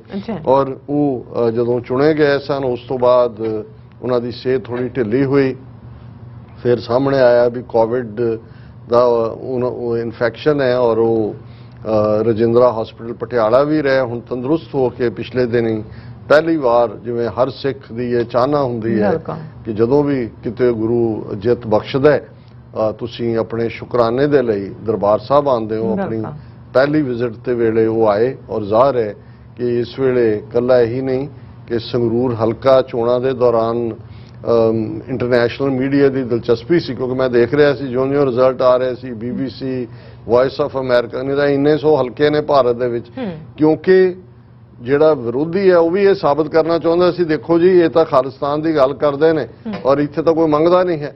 ਤੇ ਸਾਡੀਆਂ ਵੀ ਨਜ਼ਰਾਂ ਉੱਥੇ ਲੱਗੀਆਂ ਹੋਈਆਂ ਸੀ। ਸਵੇਰੇ 3 ਜਾਂ 4 ਵਜੇ ਤੱਕ ਸਾਰੇ ਸਿੱਖ ਜਿਹੜੇ ਪੰਥ ਦਰਦੀ ਨੇ ਉਹ ਜਾਗ ਰਹੇ ਸੀ, ਕਿਉਂਕਿ ਉਹਨਾਂ ਨੂੰ ਵੀ ਨਜ਼ਰ ਆ ਰਿਹਾ ਸੀ ਕਿ ਭਾਈ ਇਸ ਚੋਂ ਸਾਡੀ ਖਾਲਿਸਤਾਨ ਦੀ ਸਟਰਗਲ ਨੂੰ ਜਿਹੜਾ ਇੱਕ ਵੱਡਾ ਹੁੰਗਾਰਾ ਮਿਲੇਗਾ। ਔਰ ਉਹ ਜਦੋਂ ਅੰਮ੍ਰਿਤਸਰ ਪਹੁੰਚਦੇ ਨੇ ਵੱਡੀ ਗਿਣਤੀ 'ਚ ਮੀਡੀਆ ਵੀ ਉੱਥੇ ਸੀ ਔਰ ਉਹਦੇ 'ਚ ਉਹਨਾਂ ਨੇ ਦਰਬਾਰ ਸਾਹਿਬ ਦੇ ਦਰਸ਼ਨ ਕਰਨ ਤੋਂ ਬਾਅਦ ਉਹਨਾਂ ਨੇ ਕਿਹਾ ਇਹ ਦੋਨੋਂ ਹੀ ਪਾਰਟੀਆਂ, ਆਮ ਆਦਮੀ ਪਾਰਟੀ ਵੀ ਔਰ BJP ਵੀ, ਇਹਨਾਂ ਨੇ ਪਾਣੀਆਂ ਦੇ ਮੁੱਦੇ ਦੇ ਉੱਤੇ ਪੰਜਾਬ ਦੇ ਕੁਝ ਨਹੀਂ ਕਿਹਾ ਹੈ ਔਰ as per riparian law waters of Punjab can not be diverted to Rajasthan yet the government was willing to invest crores in the same canal। ਕਿ ਭਾਈ ਕਰੋੜਾਂ ਰੁਪਏ ਖਰਚੇ ਜਾ ਰਹੇ ਨੇ ਰਾਜਸਥਾਨ ਕੈਨਾਲ ਦੀ ਥੱਲੇ ਪੱਕੀ ਲਾਈਨਿੰਗ ਕਰਨ ਦੇ ਲਈ। ਉਹਨਾਂ ਨੇ ਕਿਹਾ ਵੀ ਇਹ ਸਾਨੂੰ ਕਬੂਲ ਨਹੀਂ ਹੈ ਔਰ ਇਸ ਇਸ਼ੂ ਨੂੰ ਅਸੀਂ ਜਿਹੜਾ ਸੈਂਟਰਲ ਇਸ਼ੂ ਬਣਾ ਕੇ ਪਾਰਲੀਮੈਂਟ 'ਚ ਵੀ ਲਿਜਾਵਾਂਗੇ। ਫਿਰ ਉਹਨਾਂ ਨੇ ਈਵਨ ਧਾਰਮਿਕ ਇਸ਼ੂਆਂ ਦੀ ਗੱਲ ਕੀਤੀ। ਉਹਨਾਂ ਨੇ ਕਿਹਾ ਜੀ ਕੀ ਕਾਰਨ ਹੈ ਕਿ ਪਿਛਲੇ 11 ਸਾਲਾਂ ਤੋਂ ਸ਼੍ਰੋਮਣੀ ਕਮੇਟੀ ਦੀਆਂ ਚੋਣਾਂ ਨਹੀਂ ਕਰਵਾਈਆਂ ਜਾ ਰਹੀਆਂ, ਕਿਉਂਕਿ ਦਿੱਲੀ ਹਕੂਮਤ ਆਪਣੇ ਦੁਮਛੱਲਿਆਂ ਦੇ ਹਵਾਲੇ ਇਸ ਨੂੰ ਕਰੇ ਰੱਖਣਾ ਚਾਹੁੰਦੀ ਹੈ। ਫਿਰ ਉਹਨਾਂ ਨੇ ਕਿਹਾ ਜੀ ਬਰਗਾੜੀ ਦੇ ਵਿੱਚ ਉਹਦਾ ਜਸਟਿਸ ਕਿੱਥੇ ਹੈ। ਫਿਰ 328 ਸਰੂਪ ਗੁਰੂ ਗ੍ਰੰਥ ਸਾਹਿਬ ਦੇ ਜਿਹੜੇ SGPC ਦੇ ਨਿਗਰਾਨੀ ਥੱਲੇ ਖੁਰਦ-ਬੁਰਦ ਕਿੱਥੇ ਗਏ, ਉਹਦਾ ਕੋਈ ਲੇਖਾ ਜੋਖਾ।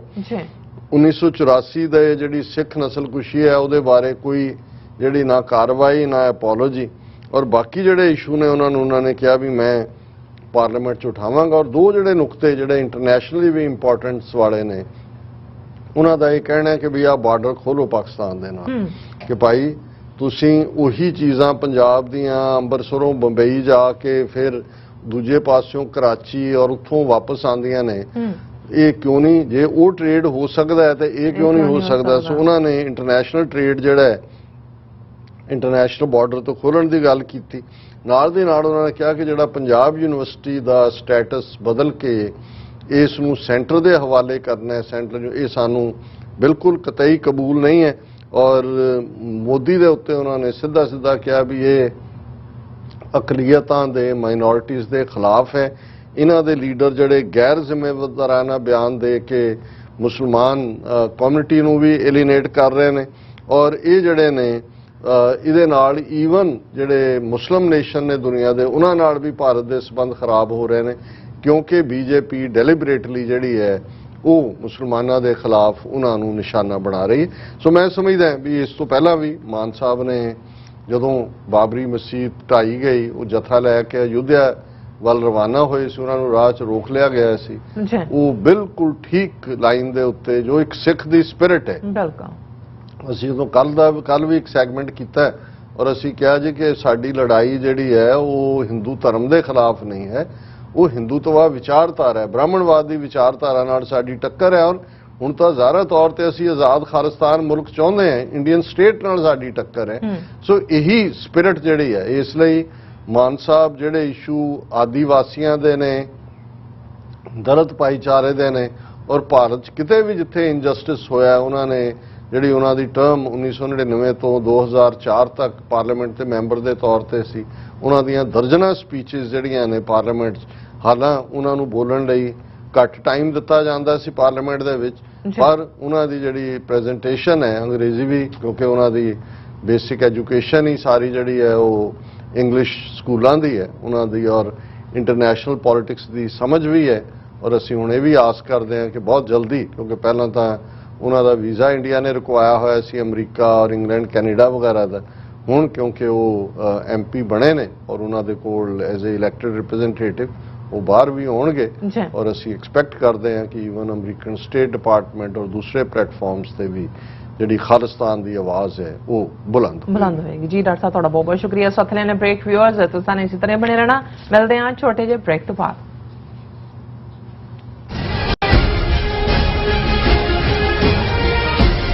ਕੀ ਤੁਹਾਨੂੰ 30, 40 ਜਾਂ 50 ਦਿਨ ਵੇਟ ਕਰਨੀ ਪੈ ਰਹੀ ਹੈ ਤੁਹਾਡੇ ਚੈੱਕ ਲਈ? ਫਿਰ ਬ੍ਰੋਕਰਾਂ ਪਿੱਛੇ ਭੱਜਦੇ ਫਿਰਦੇ ਹੋ ਪੈਸੇ ਲਈ। ਬਹੁਤ ਜ਼ਿਆਦਾ ਟਾਈਮ ਵੇਸਟ ਹੋ ਜਾਂਦਾ ਇਦਾਂ ਤਾਂ। ਜੇ ਤੁਸੀਂ ਅੱਜ ਹੀ ਪੈਸੇ ਲੈਣੇ ਤਾਂ ਬੌਬਟੇਲ ਨੂੰ ਕਾਲ ਕਰੋ। ਬੌਬਟੇਲ ਤੁਹਾਡੀਆਂ ਇਨਵੌਇਸਸ ਸੇਮ ਡੇ ਫੰਡ ਕਰ ਸਕਦੇ ਹਨ for a small fee, no contract, no reserve and no hidden fees। ਅੱਜ ਹੀ ਕਾਲ ਕਰੋ ਬੌਬਟੇਲ ਨੂੰ ਤੇ ਤੁਹਾਡਾ ਪਹਿਲਾ ਮਹੀਨਾ free. 410 204 2084 again 410 204 2084। Signature truck service route 81 ਉੱਤੇ ਐਗਜ਼ਿਟ 235 ਤੇ ਟਰੱਕਰ ਵੀਰਾਂ ਲਈ 24 ਘੰਟੇ ਰੋਡ ਸਰਵਿਸ ਦੀ ਸੁਵਿਧਾ ਮੌਜੂਦ। Heavy duty repair, oil change, ਪੁਰਾਣੇ ਅਤੇ ਨਵੇਂ tyre, computer diagnostic, DPF cleaning, brake service ਜਾਂ ਰਸਤੇ ਵਿੱਚ ਆਈ ਹਰ ਤਰ੍ਹਾਂ ਦੀ ਰਿਪੇਅਰ ਪ੍ਰੋਫੈਸ਼ਨਲ ਟੀਮ ਵੱਲੋਂ ਕੀਤੀ ਜਾਂਦੀ ਹੈ। ਬ੍ਰੇਕਫਾਸਟ, ਲੰਚ ਅਤੇ ਡਿਨਰ ਲਈ ਪੰਜਾਬੀ ਢਾਬੇ ਦਾ ਆਨੰਦ ਵੀ ਮਾਣੋ। ਡਰਾਈਵਰ ਅਤੇ ਟਰੱਕ ਆਪਰੇਟਰ ਵੀਰ ਡਿਸਪੈਚ ਦੀ ਸਰਵਿਸ ਲਈ ਸਾਡੇ ਨਾਲ ਸੰਪਰਕ ਕਰਨ। Signature truck service 58 triangle drive, Weyers Cave, Virginia 24486।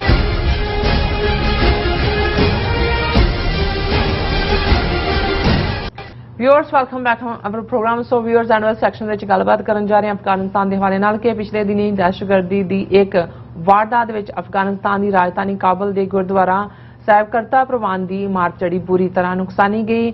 ਹੁਣ ਉਸ ਗੁਰਦੁਆਰਾ ਸਾਹਿਬ ਦੀ ਜਿਹੜੀ ਉਸਾਰੀ ਹੋ ਰਹੀ ਹੈ। ਸੋ ਤਾਲਿਬਾਨ ਦੀ ਸਰਕਾਰ ਵੱਲੋਂ ਮੁੜ ਉਸਾਰੀ ਲਈ 41 ਲੱਖ 84,000 ਰੁਪਏ ਦੀ ਜਿਹੜੀ ਧਨਰਾਸ਼ੀ ਉਹ ਦਿੱਤੀ ਗਈ ਹੈ। ਸੋ ਇਹ ਜਿਹੜਾ ਇੱਕ ਦੋਸਤਾਨਾ ਰੁਖ ਹੈ, ਸੋ ਅਸੀਂ ਇਸ ਦੀ ਸ਼ਲਾਘਾ ਕਰਦੇ ਹਾਂ। ਸੋ ਇਸ ਬਾਰੇ ਆਪਾਂ ਗੱਲਬਾਤ ਕਰਨ ਜਾ ਰਹੇ ਹਾਂ ਔਰ ਨਾਲ ਹੀ ਰੂਹ ਦੀ ਖੁਰਾਕ ਜਿਹੜੀ ਗੁਰਬਾਣੀ ਵਿਚਾਰਾਂ ਦੀ ਤੁਹਾਡੇ ਨਾਲ ਸਾਂਝ ਪਾਈ ਜਾਏਗੀ। ਸੋ ਅਸੀਂ ਚਾਹਾਂਗੇ ਕਿ ਤੁਸੀਂ ਇਸੇ ਤਰ੍ਹਾਂ ਬਣੇ ਰਹਿਣਾ। ਦੇਖਣ ਸੁਣ ਲਈ ਐਂਡ ਲਿਖਣ ਲਈ ਤੁਹਾਡਾ ਸਭ ਦਾ ਬਹੁਤ ਧੰਨਵਾਦ ਜੀ। ਡਾਕਟਰ ਸਾਹਿਬ ਕੀ ਕਹਿਣਾ ਚਾਹੋਗੇ? ਦੇਖੋ, ਕਈ ਵਾਰ ਜਿਹੜੇ ਥੋੜੇ ਗੁੱਡਵਿਲ ਜੈਸਚਰ ਹੁੰਦੇ ਨੇ ਉਹ ਇੱਕ ਮੈਸੇਜ ਕਨਵੇ ਕਰਦੇ ਨੇ। ਗੱਲ ਸਿਰਫ ਪੈਸੇ ਨਾਲ ਜੁੜੀ ਹੋਈ ਨਹੀਂ ਹੁੰਦੀ। ਹੁਣ ਜਦੋਂ ਪਿਛਲੇ ਦਿਨਾਂ ਦੇ ਵਿੱਚ ਗੁਰਦੁਆਰਾ ਕਰਤੇ ਪ੍ਰਵਾਨ ਅਫਗਾਨਿਸਤਾਨ ਕਾਬਲ ਦੇ ਵਿੱਚ ਜਿਸ ਦੇ ਉੱਤੇ ਇੱਕ ਦਹਿਸ਼ਤਗਰਦ ਹਮਲਾ ਹੋਇਆ ਔਰ ਜਿਹੜਾ ਵੀ ਹਮਲਾਵਰ ਜਾਂ ਉਹਨਾਂ ਦੇ ਬਿਹਾਈਂਡ ਜੋ ਵੀ ਏਜੰਸੀਆਂ ਸੀ, ਅਸੀਂ ਉਦੋਂ ਵੀ ਰਾਹ ਵਾਲੀ ਪੁਆਇੰਟ ਆਊਟ ਕੀਤਾ ਸੀ, ਭਾਵੇਂ ਕਿ ਇਸਲਾਮਿਕ ਸਟੇਟ ਖੁਰਾਸਾਨੀ ਦੇ ਨਾਂ ਥੱਲੇ ਉਹਦੀ ਜ਼ਿੰਮੇਵਾਰੀ ਦੀ ਗੱਲ ਤੁਰੀ ਸੀ, ਪਰ ਉਹਨਾਂ ਦਾ ਮਕਸਦ ਜਿਹੜਾ ਉਹ ਗੁਰਦੁਆਰੇ ਦੀ ਬਿਲਡਿੰਗ ਨੂੰ ਡਿਸਟਰੋਏ ਕਰਨਾ ਸੀ ਕਿਉਂਕਿ ਥਾਂ ਥਾਂ ਤੇ ਬਾਰੂਦ ਦੇ ਨਾਲ ਅਟੈਕ ਸੀ। ਔਰ ਜਿਹੜੇ ਉਸ ਗੁਰਦੁਆਰਾ ਸਾਹਿਬ ਦੀ ਸਿਕਿਉਰਿਟੀ ਦੇ ਲਈ ਤਾਲਿਬਾਨ ਹਕੂਮਤ ਵੱਲੋਂ ਜਿਹੜਾ ਸਿਕਿਉਰਿਟੀ ਗਾਰਡ ਸੀ ਉਹ ਬੜੀ ਬਹਾਦਰੀ ਦੇ ਨਾਲ ਲੜਿਆ। ਉਸ ਨੇ ਹਮਲਾਵਰ ਦਹਿਸ਼ਤਗਰਦ ਨੂੰ ਵੀ ਮਾਰਿਆ ਔਰ ਆਪ ਵੀ ਉਹ ਸ਼ਹੀਦ ਹੋਇਆ। ਹਾਲਾਂਕਿ ਇਸ ਦੌਰਾਨ ਗੁਰਦੁਆਰਾ ਸਾਹਿਬ ਦੀ ਇਮਾਰਤ ਜਿਹੜੀ ਹੈ ਉਹ ਲਗਭਗ 75% ਦੇ ਕਰੀਬ, ਕਿਉਂਕਿ ਬਾਰੂਦ ਬੰਬ ਥਾਂ ਥਾਂ ਤੇ ਕਿੰਨੇ ਹੀ ਧਮਾਕੇ ਹੋਏ ਜਿਹਦੇ ਨਾਲ ਉਹ ਨੁਕਸਾਨੀ ਗਈ। ਔਰ ਚੰਗੀ ਗੱਲ ਸੀ ਕਿ ਵੀ ਉਸ ਕਿਉਂਕਿ ਸਿਕਿਉਰਿਟੀ ਗਾਰਡ ਨੇ ਉਹਨੂੰ ਹਮਲਾਵਰ ਨੂੰ ਐਨਗੇਜ ਕੀਤਾ ਹੈ ਔਰ ਇਸ ਲਈ ਜਿਹੜੀ ਸੰਗਤ ਪਿੱਛੇ ਸੀ ਪਿਛਲੀ ਕੰਧ ਟੱਪ ਕੇ ਉਹ ਸੇਫਲੀ ਨਿਕਲ ਗਏ। ਇੱਕ ਸਿੱਖ ਸਵਿੰਦਰ ਸਿੰਘ ਜਿਹੜੇ ਕਿ ਕ੍ਰਾਸ ਫਾਇਰ ਜਦੋਂ ਦੋਨੋਂ ਪਾਸੇ ਚੱਲ ਰਿਹਾ ਸੀ ਉਹਦੇ 'ਚ ਉਹ ਸ਼ਹੀਦ ਹੋਏ, ਲੇਕਿਨ ਜਿਹੜੀ ਹੈ ਹੋਰ ਥੋੜੇ ਬਹੁਤ ਜ਼ਖਮ ਛਰੇ ਛੁਰੇ ਇੱਧਰ ਉੱਧਰ ਲੱਗੇ। ਹੁਣ ਇਸ ਤੋਂ ਬਾਅਦ ਦੋ ਜਿਹੜੇ ਪ੍ਰਚਾਰ ਤਾਂ ਜੋ ਹਿੰਦੂਤਵੀ ਜਾਂ ਦੂਜਿਆਂ ਵੱਲੋਂ ਕੀਤਾ ਜਾਂਦਾ ਉਦੋਂ ਵੀ ਅਫਗਾਨਿਸਤਾਨ ਦੀ ਤਾਲਿਬਾਨ ਹਕੂਮਤ ਨੇ ਕਿਹਾ ਸੀ ਕਿ ਦੇਖੋ ਅਸੀਂ ਆਪਣਾ ਫਰਜ਼ ਨਿਭਾਇਆ ਔਰ ਅਸੀਂ ਬਿਲਕੁਲ, ਹਾਲਾਂ ਭਾਰਤ ਵੱਲੋਂ ਤਾਂ ਇਹ ਸੀ ਜੀ ਬਿਲਕੁਲ ਇਹਨੂੰ ਜੰਦਾ ਕੀ ਮਤਲਬ ਹੁਣ ਤਾਂ ਡਿਸਟਰੋਏ ਹੋ ਗਿਆ ਵੀ ਸਾਰੇ ਛੱਡ ਕੇ ਆ ਜਾਓ। ਹਾਲਾਂਕਿ ਵੀਜ਼ਾ ਦੇਣ ਵੇਲੇ ਫਿਰ ਉਹ ਜਿਹੜਾ ਪਹਿਲਾ ਬੈਚ ਗਿਆ ਉਸ ਤੋਂ ਬਾਅਦ ਅਗਲਿਆਂ ਨੂੰ ਜਿਹੜਾ 19 ਖੁੱਲ੍ਹ ਨਹੀਂ ਦਿੱਤੀ ਗਈ। ਲੇਕਿਨ ਅਫਗਾਨਿਸਤਾਨ ਵਿਚਲੇ ਮੈਂ ਤਾਂ ਕਈ ਵਾਰ ਜਿਹੜਾ ਬਾਰ-ਬਾਰ ਉਹਨਾਂ ਨੂੰ ਪ੍ਰਣਾਮ ਕਰਨ ਨੂੰ ਜੀ ਕਰਦਾ ਕਿ ਕਿੰਨੀ ਦ੍ਰਿੜਤਾ ਹੈ ਉਹਨਾਂ ਦੀ ਸਿੱਖੀ ਦੇ ਵਿੱਚ। ਜਿਹੜੇ ਉੱਥੇ ਸਿੱਖ ਇਹਨਾਂ ਹਾਲਾਤਾਂ 'ਚ ਔਰ ਇਸ ਕਿਸਮ ਦੀ ਦਹਿਸ਼ਤਗਰਦੀ ਔਰ ਡਰ ਤੋਂ ਬਾਅਦ ਵੀ ਉਹਨਾਂ ਨੇ ਉਸੇ ਹੀ ਧਰਤੀ ਤੇ ਰਹਿਣਾ ਕਬੂਲ ਕੀਤਾ ਕਿ ਭਾਈ ਅਸੀਂ ਆਪਣੇ ਗੁਰੂ ਦਾ ਘਰ ਨੂੰ ਛੱਡ ਕੇ ਨਹੀਂ ਜਾਣਾ। ਹੁਣ ਉਹ ਕਿਸ ਹਾਲਾਤ 'ਚ ਹੋਣਗੇ, ਲੇਕਿਨ ਅਸੀਂ ਸਮਝਦੇ ਹਾਂ ਵੀ ਕਿਉਂਕਿ ਉਹਨਾਂ ਨੂੰ ਇਹ ਸਪਸ਼ਟ ਸੀ ਕਿ ਇਹ ਹਮਲਾ ਇੱਕ ਖਾਸ ਨਿਸ਼ਾਨੇ ਥੱਲੇ ਕੀਤਾ ਗਿਆ, ਜਿਹੜੀ ਹਕੂਮਤ ਹੈ ਕਿਉਂਕਿ ਅਫਗਾਨਿਸਤਾਨ 'ਚ ਤਾਲਿਬਾਨ ਦੀ ਹਕੂਮਤ ਹੈ, ਉਹਨਾਂ ਨੇ ਜਿਹੜਾ ਸਾਨੂੰ ਪੂਰਾ ਤਹਫੁਜ਼ ਦਿੱਤਾ ਹੈ ਔਰ ਉਹਨਾਂ ਨੇ ਅਸ਼ੋਰ ਵੀ ਕੀਤਾ ਸੀ ਕਿ ਭਾਈ ਅਸੀਂ ਜਿਹੜਾ ਉਹ ਹਰ ਕਿਸਮ ਦੀ ਮਦਦ ਵੀ ਕਰਾਂਗੇ। ਔਰ ਜਿਹੜੀ ਖਬਰ ਮੀਡੀਆ ਦੇ ਵਿੱਚ ਆਈ ਹੈ ਕਿ ਵੀ ਕਾਬਲ 'ਚ ਗੁਰਦੁਆਰਾ ਕਰਤੇ ਪ੍ਰਵਾਨ ਦੀ ਮੁਰੰਮਤ ਦਾ ਕੰਮ ਸ਼ੁਰੂ, ਹੁਣ ਜ਼ਾਹਰ ਹੈ ਕਿ ਵੀ ਇਹ ਬਰੀਫਿੰਗ ਵੀ ਉੱਥੋਂ ਦੇ ਪ੍ਰਧਾਨ ਜਿਹੜੇ ਨੇ ਗੁਰਦੁਆਰਾ ਸਾਹਿਬ ਦੇ ਗੁਰਨਾਮ ਸਿੰਘ ਕਰ ਰਹੇ ਨੇ ਔਰ ਉਹਨਾਂ ਨੇ ਕਿਹਾ ਕਿ ਭਾਈ ਜਿਹੜੀ ਹੈ ਕਾਬਲ ਦੀ ਮਿਊਨਿਸਪੈਲਿਟੀ ਨੇ ਜਿਹੜੇ ਠੇਕੇਦਾਰ ਗੁਲ ਮੁਹੰਮਦ ਨੂੰ ਗੁਰਦੁਆਰਾ ਸਾਹਿਬ 'ਚੋਂ ਮਲਬਾ ਹਟਾਉਣ ਦੀ ਕਿਉਂਕਿ ਉਹਦੇ ਨਾਲ ਸਾਰਾ ਸਟਰਕਚਰ ਡਿੱਗ ਪਿਆ। ਉਸ ਸਾਫ਼ ਸਫਾਈ ਦਾ ਕੰਮ ਜਿਹੜਾ ਸੀ ਉਹ ਮੁਕੰਮਲ ਕਰ ਲਿਆ ਗਿਆ ਔਰ ਹੁਣ ਜਿਹੜੇ ਨੇ ਤਾਲਿਬਾਨ ਆਗੂ ਜਿਹੜੇ 3 ਖੁਦ ਗੁਰਦੁਆਰਾ ਸਾਹਿਬ ਆਏ, ਉਹਨਾਂ 'ਚ ਮੌਲਵੀ ਨੂਰ ਜਲਾਲ ਜਲਾਲੀ, ਮੌਲਵੀ ਜ਼ੈਨੁੱਲਾ ਅਬੇਰ ਤੇ ਅਬਦੁਲ ਰਹੀਮ ਸਾਬਕ, ਉਹਨਾਂ ਨੇ ਖੁਦ ਆ ਕੇ ਗੁਰਦੁਆਰਾ ਸਾਹਿਬ ਦੀ ਰੀਕਨਸਟਰਕਸ਼ਨ ਦੇ ਲਈ ਜਿਹੜਾ 41,64,000 ਰੁਪਏ ਅਫਗਾਨਿਸਤਾਨੀ ਕਰੰਸੀ ਨਗਦ ਦਿੱਤੇ। ਕੋਈ ਇਹ ਨਹੀਂ ਹੈ ਕਿ ਬਹੁਤ ਵਾਰੀ ਤਾਂ ਉਹ ਪ੍ਰੋਮਿਸ ਹੁੰਦੇ ਨੇ, ਉਹਨਾਂ ਨੇ ਉਹ ਦਿੱਤੇ ਔਰ ਇਸ ਵੇਲੇ ਜਿਹੜਾ 100 ਭਾਰਤੀ ਰੁਪਏ 113 ਅਫਗਾਨੀ ਰੁਪਈਆਂ ਦੇ ਬਰਾਬਰ ਨੇ। ਸੋ ਆਲਮੋਸਟ ਇਹਨੂੰ ਤੁਸੀਂ ਭਾਰਤੀ ਕਰੰਸੀ 'ਚ ਜੇ ਦੇਖੋ ਕਿ 41,64,000 ਰੁਪਇਆ ਉਹਨਾਂ ਨੇ ਉਹਦੀ ਰੀਕਨਸਟਰਕਸ਼ਨ ਦੇ ਲਈ ਦਿੱਤਾ ਔਰ ਉਸ ਤੋਂ ਪਹਿਲਾਂ ਵੀ ਜਦੋਂ ਇਹ ਇਮੀਡੀਏਟਲੀ ਵਾਕਿਆ ਹੋਇਆ ਹੀ ਸੀ, ਉਹਨਾਂ ਦੇ ਇਸ ਖਬਰ ਦੇ ਮੁਤਾਬਕ ਜਿਹੜਾ ਇਸਲਾਮਿਕ ਅਮੀਰਾਤ ਆਫ ਅਫਗਾਨਿਸਤਾਨ ਦੀ ਤਾਲਿਬਾਨ ਸਰਕਾਰ ਨੇ 1.5 ਲੱਖ ਰੁਪਇਆ ਇਮੀਡੀਏਟ ਦਿੱਤਾ ਸੀ ਔਰ ਹੁਣ ਜਦੋਂ ਕਿ ਇਹ ਉਹਦੀ ਰੀਬਿਲਡਿੰਗ ਚੱਲ ਰਹੀ ਹੈ ਔਰ ਜਿਵੇਂ ਉਹਨਾਂ ਨੇ ਕਿਹਾ ਵੀ ਮਲਬਾ ਹਟਾ ਲਿਆ ਗਿਆ ਔਰ ਦਰਸ਼ਕ ਈਵਨ ਤਸਵੀਰ ਦੇਖ ਸਕਦੇ ਨੇ ਕਿ ਭਾਈ ਉਹਦੇ 'ਚ ਕਿਵੇਂ ਇਹ ਸਾਰਾ ਕੰਮ ਚੱਲ ਰਿਹਾ। ਸੋ ਅਸੀਂ ਸਮਝਦੇ ਹਾਂ ਵੀ ਇਹ ਆਪਣੇ ਆਪ ਦੇ ਵਿੱਚ ਇਸ ਗੱਲ ਦਾ ਸਬੂਤ ਹੈ ਕਿ ਇੱਕ ਪਾਸੇ ਜਿੱਥੇ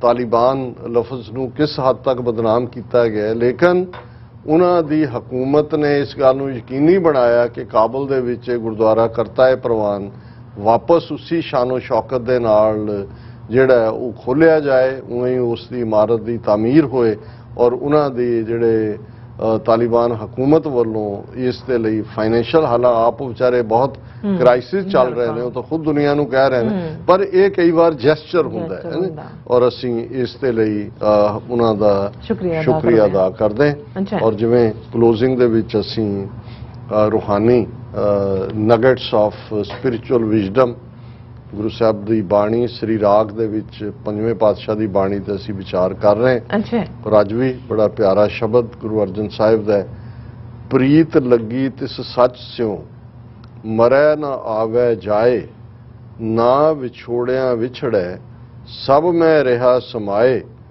ਦੀਨ ਦਰਦ ਦੁਖ ਪੰਜਨਾ ਸੇਵਕ ਕੈ ਸਤ ਭਾਏ, ਅਚਰਜ ਰੂਪ ਨਿਰੰਜਨੋ ਗੁਰ ਮਿਲਾਇਆ ਮਾਏ, ਭਾਈ ਰੇ ਮੀਤ ਕਰੋ ਪ੍ਰਭ ਸੋਏ, ਮਾਇਆ ਮੋਹ ਪ੍ਰੀਤ ਤ੍ਰਿਗ ਸੁਖੀ ਨਾ ਦੀਸੈ ਕੋਏ ਰਹਾਓ। हे ਮੇਰੇ ਵੀਰ, हे ਮੇਰੇ ਭਰਾ, ਭਾਈ ਰੇ ਮੀਤ ਕਰੋ ਪ੍ਰਭ ਸੋਏ। ਜੇ ਕਿਸੇ ਨੂੰ ਦੋਸਤ ਬਣਾਉਣਾ ਹੈ ਤੇ ਸਿਰਫ ਉਸ ਰੱਬ ਨੂੰ ਆਪਣਾ ਦੋਸਤ ਬਣਾਓ, ਉਹਦੇ ਨਾਲ ਹੀ ਗੱਲਾਂ ਕਰੋ। ਸੁਣ ਯਾਰ ਹਮਾਰੇ ਸਜਨ, ਹੁਣ ਇਹ ਜਿਹੜਾ ਯਾਰ ਸਜਣ ਮੀਤ ਇਹ ਜਿਗਰੀ ਹੁੰਦਾ, ਇਹਦੇ ਨਾਲ ਕੋਈ ਭੇਤ ਨਹੀਂ ਹੁੰਦਾ ਔਰ ਇਹੀ ਸਬੰਧ ਗੁਰੂ ਸਾਹਿਬ ਕਹਿੰਦੇ ਨੇ ਭਾਈ ਰੇ ਮੀਤ ਕਰੋ ਪ੍ਰਭ ਸੋਏ, ਉਹਨੂੰ ਆਪਣਾ ਮੀਤ ਬਣਾਓ ਰੱਬ ਨੂੰ। ਮਾਇਆ ਮੋਹ ਪ੍ਰੀਤ ਤ੍ਰਿਗ, ਇੱਕ ਪਾਸੇ ਦੁਨੀਆ ਦਾ ਵੱਡਾ ਹਿੱਸਾ ਮਾਇਆ ਔਰ ਮੋਹ ਦੁਨਿਆਵੀ ਰਿਸ਼ਤਿਆਂ ਦੀ ਪ੍ਰੀਤ ਫਸਿਆ ਹੋਇਆ। ਉਹਨਾਂ ਨੇ ਕਿਹਾ ਵੀ ਇਹ ਜਿਹੜੀ ਪ੍ਰੀਤ ਹੈ ਦੁਨੀਆਦਾਰੀ ਦੇ ਨਾਲ, ਦੁਨਿਆਵੀ ਵਜੂਦਾਂ ਦੇ ਨਾਲ, ਦੁਨਿਆਵੀ ਚੀਜ਼ਾਂ ਦਾ, ਇਹਨੂੰ ਧਿਕਾਰ ਹੈ, ਇਹਨੂੰ ਲਾਹਨਤ ਹੈ। ਤ੍ਰਿਗ ਜਿਹੜਾ ਲਫ਼ਜ਼ ਧਿਕਾਰ ਦੇ ਚੋਂ ਆਇਆ, ਸੁਖੀ ਨਾ ਦੀਸੈ ਕੋਏ, ਕਿ ਜੇ ਮਾਇਆ ਮੋਹ ਦੇ ਨਾਲ ਪ੍ਰੀਤ ਹੋਏਗੀ ਫਿਰ ਸੁਖ ਨਸੀਬ ਨਹੀਂ ਹੋਏਗਾ। ਤੇ ਕਿਹਦੇ ਨਾਲ ਪ੍ਰੀਤ ਲਾਉਣੀ ਹੈ? ਪ੍ਰੀਤ ਲੱਗੀ ਤਿਸ ਸੱਚ ਸਿਉ ਮਰੈ ਨਾ ਆਵੈ ਜਾਏ, ਕਿ ਮੇਰੀ ਪ੍ਰੀਤ ਉਸ ਸੱਚ ਸੱਚੇ ਵਾਹਿਗੁਰੂ ਦੇ ਨਾਲ, ਵਾਹਿਗੁਰੂ ਸੱਚ ਰੂਪ ਹੈ ਜਿਹੜਾ ਨਾ ਮਰਦਾ ਨਾ ਜਾਂਦਾ, ਜਿਹੜਾ ਜੰਮੇਗਾ ਉਹ ਮਰੇਗਾ ਜ਼ਰੂਰ। ਸੋ ਉਹ ਵਾਹਿਗੁਰੂ ਨਾ ਜੰਮਦਾ ਨਾ ਮਰਦਾ, ਮੇਰੀ ਪ੍ਰੀਤ ਉਸ ਵਾਹਿਗੁਰੂ ਦੇ ਨਾਲ ਹੈ, ਨਾ ਵਿਛੋੜਿਆਂ ਵਿਛੜੈ। ਹੁਣ ਜੇ ਉਹ ਪ੍ਰੀਤ ਲੱਗੀ ਹੋਈ ਹੈ, ਕੋਈ ਸੱਚੀ ਪ੍ਰੀਤ ਹੈ, ਇਸ਼ਕ ਹਕੀਕੀ ਹੈ, ਤੇ ਕੋਈ ਕੋਸ਼ਿਸ਼ ਵੀ ਕਰੇ ਕਿ ਇਹ ਪ੍ਰੀਤ ਟੁੱਟ ਜਾਏ, ਨਾ ਵਿਛੋੜਿਆਂ ਵਿਛੜੈ, ਇਹ ਟੁੱਟ ਨਹੀਂ ਸਕਦੀ।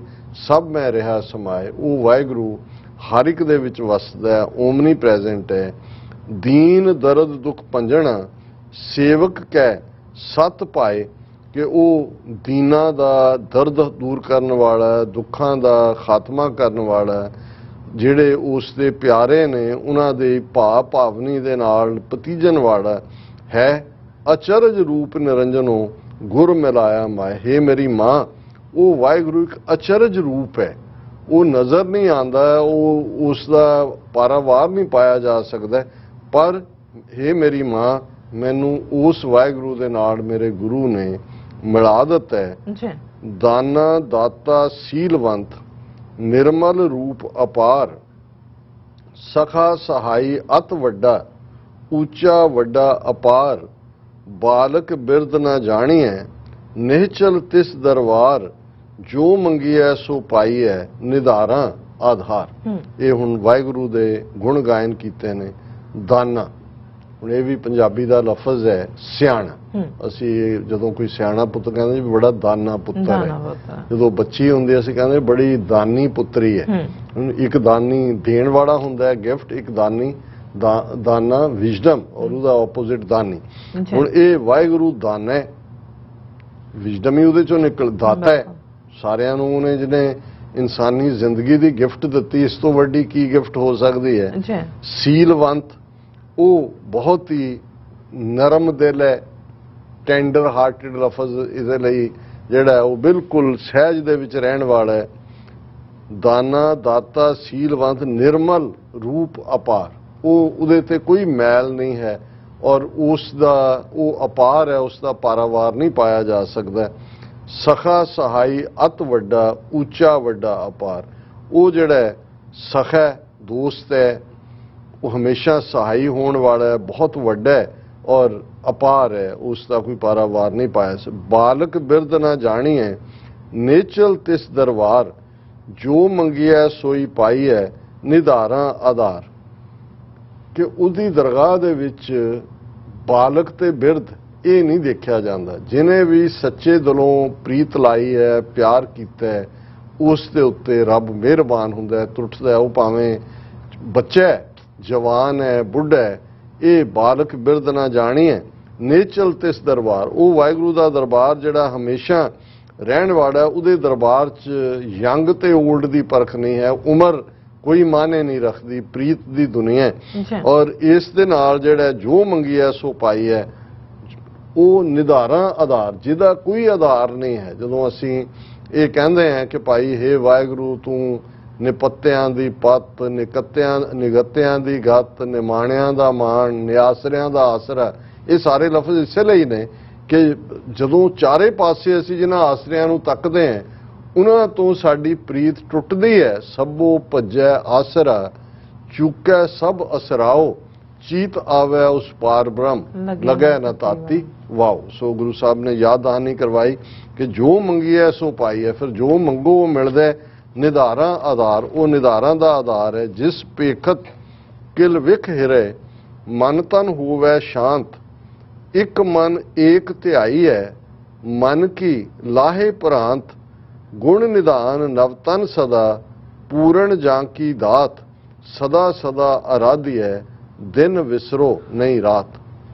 ਜਿਹਨੂੰ ਦੇਖਣ ਦੇ ਨਾਲ ਕਿਲਵਿਕ ਹੁੰਦਾ ਪਾਪ ਸਿਨਸ, ਕਿ ਜਿਹਨੂੰ ਦੇਖਣ ਦੇ ਨਾਲ ਹਿਰੇ ਦੌੜ ਜਾਂਦੇ ਨੇ, ਜਿਹਦੇ ਇੱਕ ਦੀਦਾਰ ਦੇ ਨਾਲ, ਜਿਹਦੀ ਇੱਕ ਝਲਕ ਦੇ ਨਾਲ ਸਾਰਾ ਅੰਦਰ ਸਾਫ਼ ਹੋ ਜਾਂਦਾ ਹੈ, ਪਾਪਾਂ ਦੀ ਮੈਲ ਧੁੱਪ ਜਾਂਦੀ ਹੈ। ਮਨ ਤਨ ਹੋਵੇ ਸ਼ਾਂਤ, ਅੰਦਰ ਬਿਲਕੁਲ ਸ਼ਾਂਤ ਹੋ ਜਾਂਦਾ ਹੈ। ਇੱਕ ਮਨ ਇੱਕ ਧਿਆਈ ਹੈ ਕਿ ਉਸ ਵਾਹਿਗੁਰੂ ਨੂੰ ਇੱਕ ਚਿੱਤ ਹੋ ਕੇ ਧਿਆਓ। ਮਨ ਕੀ ਲਾਹੇ ਪ੍ਰਾਂਤ, ਪ੍ਰਾਂਤ ਹੁੰਦਾ ਡਾਊਟ, ਦੁਬਿਧਾ। ਇਵੇਂ ਹੀ ਹੈ ਕਿ ਇਸ ਨੂੰ ਛੱਡ ਡਗਮਗ ਛਾੜ ਰੇ ਮਨ ਬੋਰਾ। ਇਹ ਅਸੀਂ ਜਦੋਂ ਡਗਮਗ 'ਚ ਹੁੰਦੇ ਆ ਮਨ ਦੇ ਵਿੱਚ ਸ਼ਬਦ ਲਾਗ ਮਨੈ ਛਾੜ ਦੁਬਿਧਾ ਕੀ ਕੁਰੀਆ, ਇਹ ਭ੍ਰਾਂਤ ਹੈ। ਭ੍ਰਾਂਤ ਜਿਹੜਾ ਦੁਬਿਧਾ ਹੈ ਕਿ ਵੀ ਸ਼ਬਦ ਨਾਲ ਲੱਗੋ, ਮਨ 'ਚੋਂ ਇਸ ਦੁਬਿਧਾ ਦੀ ਇਸ ਕੁਰੀਆ ਨੂੰ ਪਾਸੇ ਕਰੋ, ਭ੍ਰਾਂਤ ਨੂੰ ਲਾਓ। ਗੁਣ ਨਿਧਾਨ ਨਵਤਨ ਸਦਾ, ਉਹ ਵਾਹਿਗੁਰੂ ਗੁਣਾਂ ਦਾ ਖਜ਼ਾਨਾ ਹੈ ਔਰ ਨਵਤਨ ਐਵਰ ਫਰੈਸ਼। ਜਦੋਂ ਅਸੀਂ ਕਹਿੰਦੇ ਹਾਂ ਸਾਹਿਬ ਮੇਰਾ ਨੀਤ ਨਵਾਂ, ਸਦਾ ਸਦਾ ਹਰ ਰੋਜ਼ ਰੱਬ ਇੱਕ ਤਾਜ਼ਗੀ ਦੇ ਨਾਲ ਭਰਿਆ ਹੋਇਆ, ਕਿਉਂਕਿ ਤੁਹਾਡੇ ਅੰਦਰ ਜਿਹੜੀ ਤਾਜ਼ਗੀ ਹੈ ਉਹ ਇੱਕ ਬਹਿ ਰੱਬ ਤੋਂ ਨਹੀਂ ਆ ਸਕਦੀ। ਜਿਹੜਾ ਖੁਦ ਤਾਜ਼ਾ ਹੈ, ਤਾਜ਼ਾ ਦਮ ਹੈ। ਨਵਤਨ ਦਾ ਮਤਲਬ ਹੀ ਇਹ ਹੁੰਦਾ ਹੈ ਕਿ ਫੁੱਲ ਆਫ એનર્ਜੀ, ਸਦਾ ਪੂਰਨ ਜਾਂ ਕੀ ਦਾਤ, ਉਸ ਦੀ ਗਿਫਟ ਵੀ ਮੁਕੰਮਲ ਹੁੰਦੀ ਹੈ। ਸਦਾ ਸਦਾ ਆਰਾਧੀ ਹੈ ਦਿਨ ਵਿਸਰੋ ਨਹੀਂ ਰਾਤ। ਵਿਸਰ ਨਾਹੀ ਦਾਤਾਰ ਆਪਣਾ ਨਾਮ ਦੇਹੋ ਗੁਣ ਗਾਵਾਂ ਦਿਨ ਰਾਤ ਨਾਨਕ ਚਾਓ ਇਹੋ। ਸੋ ਇਹੀ ਹੈ ਸਦਾ ਸਦਾ ਆਰਾਧੀ, ਉਹਨੂੰ ਹਮੇਸ਼ਾ ਆਰਾਧੋ, ਉਸ ਦੇ ਉੱਤੇ ਧਿਆਨ ਧਰੋ। ਜਿਹੜਾ ਦਿਨ ਵਿਸਰੋ ਨਹੀਂ ਰਾਤ। ਔਰ ਅਖੀਰਲਾ ਪਦ ਹੈ ਜਿਨ ਕੋ ਪੂਰਬ ਲਿਖਿਆ ਤਿਨ ਕਾ ਸਖਾ ਗੋਬਿੰਦ ਤਨ ਮਨ ਤਨ ਅਰਪੀ ਸਭੋ ਸਗਲ ਵਾਰੀਐ ਇਹ ਜਿੰਦ ਦੇਖੈ ਸੁਣੈ ਹਦੂਰ ਸਦ ਘਟ ਘਟ ਬ੍ਰਹਮ ਰਵਿੰਦ ਅਕਿਰਤ ਕਣਾ ਨੂੰ ਪਾਲਦਾ ਪ੍ਰਭ ਨਾਨਕ ਸਦ ਬਖਸ਼ੰਦ। ਜੀ ਜਿਨ ਕੋ ਪੂਰਬ ਲਿਖਿਆ। ਹੁਣ ਇਹ ਸਾਰੇ ਗੁਣ ਰੱਬ ਇਹਨਾਂ ਗੁਣਾਂ ਨਾਲ ਭਰਪੂਰ ਹੈ, ਉਹਦੀ ਆਰਾਧਨਾ ਕਰੋ, ਪਰ ਅਲਟੀਮੇਟਲੀ ਆਰਾਧਨਾ ਕਰਨ ਦਾ ਬਲ ਵੀ ਰੱਬ ਨੇ ਦੇਣਾ ਔਰ ਇਹੀ ਹੈ ਜਿਨ੍ਹਾਂ ਦੇ ਮਸਤਕ ਤੇ ਲਿਖਿਆ ਹੋਇਆ ਹੈ, ਜਿਨ੍ਹਾਂ ਨੇ ਦੇ ਉੱਤੇ ਰੱਬ ਦੀ ਰਹਿਮਤ ਹੈ। ਤਿੰਨ ਕਾ ਸਖਾ ਗੋਬਿੰਦ, ਗੋਬਿੰਦ ਉਹਨਾਂ ਦਾ ਹੀ ਫਿਰ ਦੋਸਤ ਬਣਦਾ ਹੈ, ਰੱਬ ਉਹਨਾਂ ਦਾ ਹੀ ਜਿਹੜਾ ਉਹ ਮਿੱਤਰ ਬਣਦਾ ਹੈ। ਪਰ ਇਹਦੇ ਲਈ ਜਿਹੜੀ ਸ਼ਰਤ ਹੈ ਤਨ ਮਨ ਤਨ ਅਰਪੀ ਸਭੋ, ਕਿ ਤਨ ਮਨ ਤਨ ਸਭ ਸੌਂਪ ਗੁਰ ਕੋ ਹੁਕਮ ਮੰਨੀਏ ਪਾਈਏ, ਕਿ ਭਾਈ ਆਪਣਾ ਤਨ ਮਨ ਤਨ ਅਰਪੀ ਸਭੋ ਸਗਲ ਵਾਰੀਏ ਇਹ ਜਿੰਦ, ਆਪਣੀ ਜਿੰਦ ਆਪਣਾ ਆਪਾ ਕੁਰਬਾਨ ਕਰ ਦੇਣਾ। ਉਸ ਦੇ ਨਾਲ ਹੀ ਫਿਰ ਉਹ ਪ੍ਰਭੂ ਰੀਝਦਾ ਔਰ ਫਿਰ ਹੁੰਦਾ ਦੇਖੈ ਸੁਣੈ ਹਦੂਰ ਸਦ। ਇਹ ਮਤ ਸਮਝੋ ਕਿ ਉਹ ਕਿਸੇ 8ਵੇਂ ਆਕਾਸ਼ ਤੇ ਬੈਠਾ, ਉਹ ਤੇ ਤੁਹਾਡੇ ਨਾਲ ਹੈ, ਤੁਹਾਡੇ ਅੰਦਰ ਹੈ, ਉਹ ਤੁਹਾਨੂੰ ਦੇਖ ਰਿਹਾ ਹੈ, ਤੁਹਾਨੂੰ ਸੁਣ ਰਿਹਾ, ਉਹ ਜ਼ਾਹਿਰਾ ਜ਼ਹੂਰ ਹੈ, ਹਾਜ਼ਰਾ ਹਜ਼ੂਰ ਹੈ। ਦੇਖੈ ਸੁਣੈ ਹਦੂਰ ਸਦ ਘਟ ਘਟ ਬ੍ਰਹਮ ਰਵਿੰਦ, ਉਹ ਹਰ ਘਟ ਦੇ ਵਿੱਚ ਹਰ ਦਿਲ ਦੇ ਵਿੱਚ ਉਹ ਰਵਿਆ ਹੋਇਆ ਹੈ, ਉਹ ਮੌਜੂਦ ਹੈ।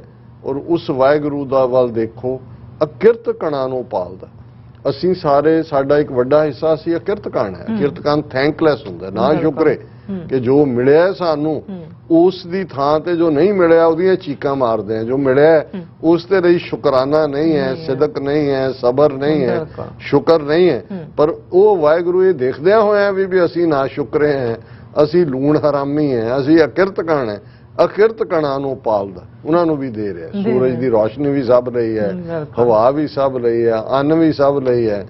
ਜੇ ਸਭ ਮਿਲ ਕੇ ਆਖਣ ਪਾਏ ਵੱਡਾ ਨਾ ਹੋਵੇ ਘਾਟ ਨਾ ਜਾਏ, ਨਾ ਉਹ ਵੱਡਾ ਹੁੰਦਾ ਨਾ ਘਟਦਾ, ਭਾਵੇਂ ਸਾਰੇ ਹੀ ਰੱਬ ਰੱਬ ਕਰੀ ਜਾਣ। ਅਕਿਰਤ ਕਣਾਂ ਨੂੰ ਪਾਲਦਾ ਪ੍ਰਭ ਨਾਨਕ ਸਦ ਬਖਸ਼ੰਦ। ਪੰਜਵੇਂ ਨਾਨਕ ਗੁਰੂ ਅਰਜਨ ਸਾਹਿਬ ਅਰਜਨ ਪਾਤਸ਼ਾਹ ਫਰਮਾਉਂਦੇ ਨੇ ਕਿ ਉਹ ਤਾਂ ਭਾਈ ਇੰਨਾ ਬਖਸ਼ਿੰਦ ਹੈ ਕਿ ਉਹ ਅਕਿਰਤ ਕਣਾਂ ਦੀ ਵੀ ਪ੍ਰਤਪਾਲਨਾ ਕਰਦੇ, ਤੇ ਉਸ ਦੀ ਇਬਾਦਤ ਦੇ ਵਿੱਚ ਜੁੜਨਾ ਹੀ ਸਾਡੇ ਜੀਵਨ ਦਾ ਮਨੋਰਥ ਹੋਣਾ ਜੀ। ਰਾਜ ਸਾਹਿਬ ਤੁਹਾਡਾ ਬਹੁਤ ਬਹੁਤ ਸ਼ੁਕਰੀਆ, ਤੁਸੀਂ ਅੱਜ ਦੇ ਐਮਐਸ਼ੂ ਤੇ ਅੱਜ ਦਾ ਵਿਚਾਰ ਸਾਡੇ ਦਰਸ਼ਕਾਂ ਨਾਲ ਸਾਂਝਾ ਕੀਤਾ ਹੈ। ਸੋ ਇਸ ਤਰ੍ਹਾਂ ਆਪਣੇ ਵਿਊਅਰਸ ਕੋਲ ਲੈਣੇ ਆ ਇਜਾਜ਼ਤ। ਵਿਊਅਰਸ, ਸਾਡੇ ਪ੍ਰੋਗਰਾਮ ਦਾ ਸਮਾਂ ਇੱਥੇ ਸਮਾਪਤ ਹੁੰਦਾ। ਤੁਸੀਂ ਆਪਣੀ ਰਾਏ ਤੇ ਸੁਝਾਅ ਸਾਨੂੰ ਭੇਜਣਾ ਭੁੱਲਣਾ ਸਾਡੇ ਇਸ ਪਤੇ ਤੇ sos@tvreport.tv ਤੇ ਅਸੀਂ ਆਪਣਾ ਪ੍ਰੋਗਰਾਮ ਲੈ ਕੇ ਫਿਰ ਦੁਬਾਰਾ ਤੁਹਾਡੇ ਰੂਬਰੂ ਹੋਵਾਂਗੇ। ਤਦ ਤੱਕ ਲਈ ਮੈਨੂੰ ਤੇ ਆਪਣਾ ਸੁਣਾ ਗਿਆ ਦੋ ਦੇਖਦੀ ਰਹੋ TV ਰਿਪੋਰਟ। ਬੁਲਾ ਦਿਓ ਫਤਿਹ। ਵਾਹਿਗੁਰੂ ਜੀ ਕਾ ਖਾਲਸਾ, ਵਾਹਿਗੁਰੂ ਜੀ ਕੀ ਫਤਿਹ। ਰੱਬ ਰਾਖਾ।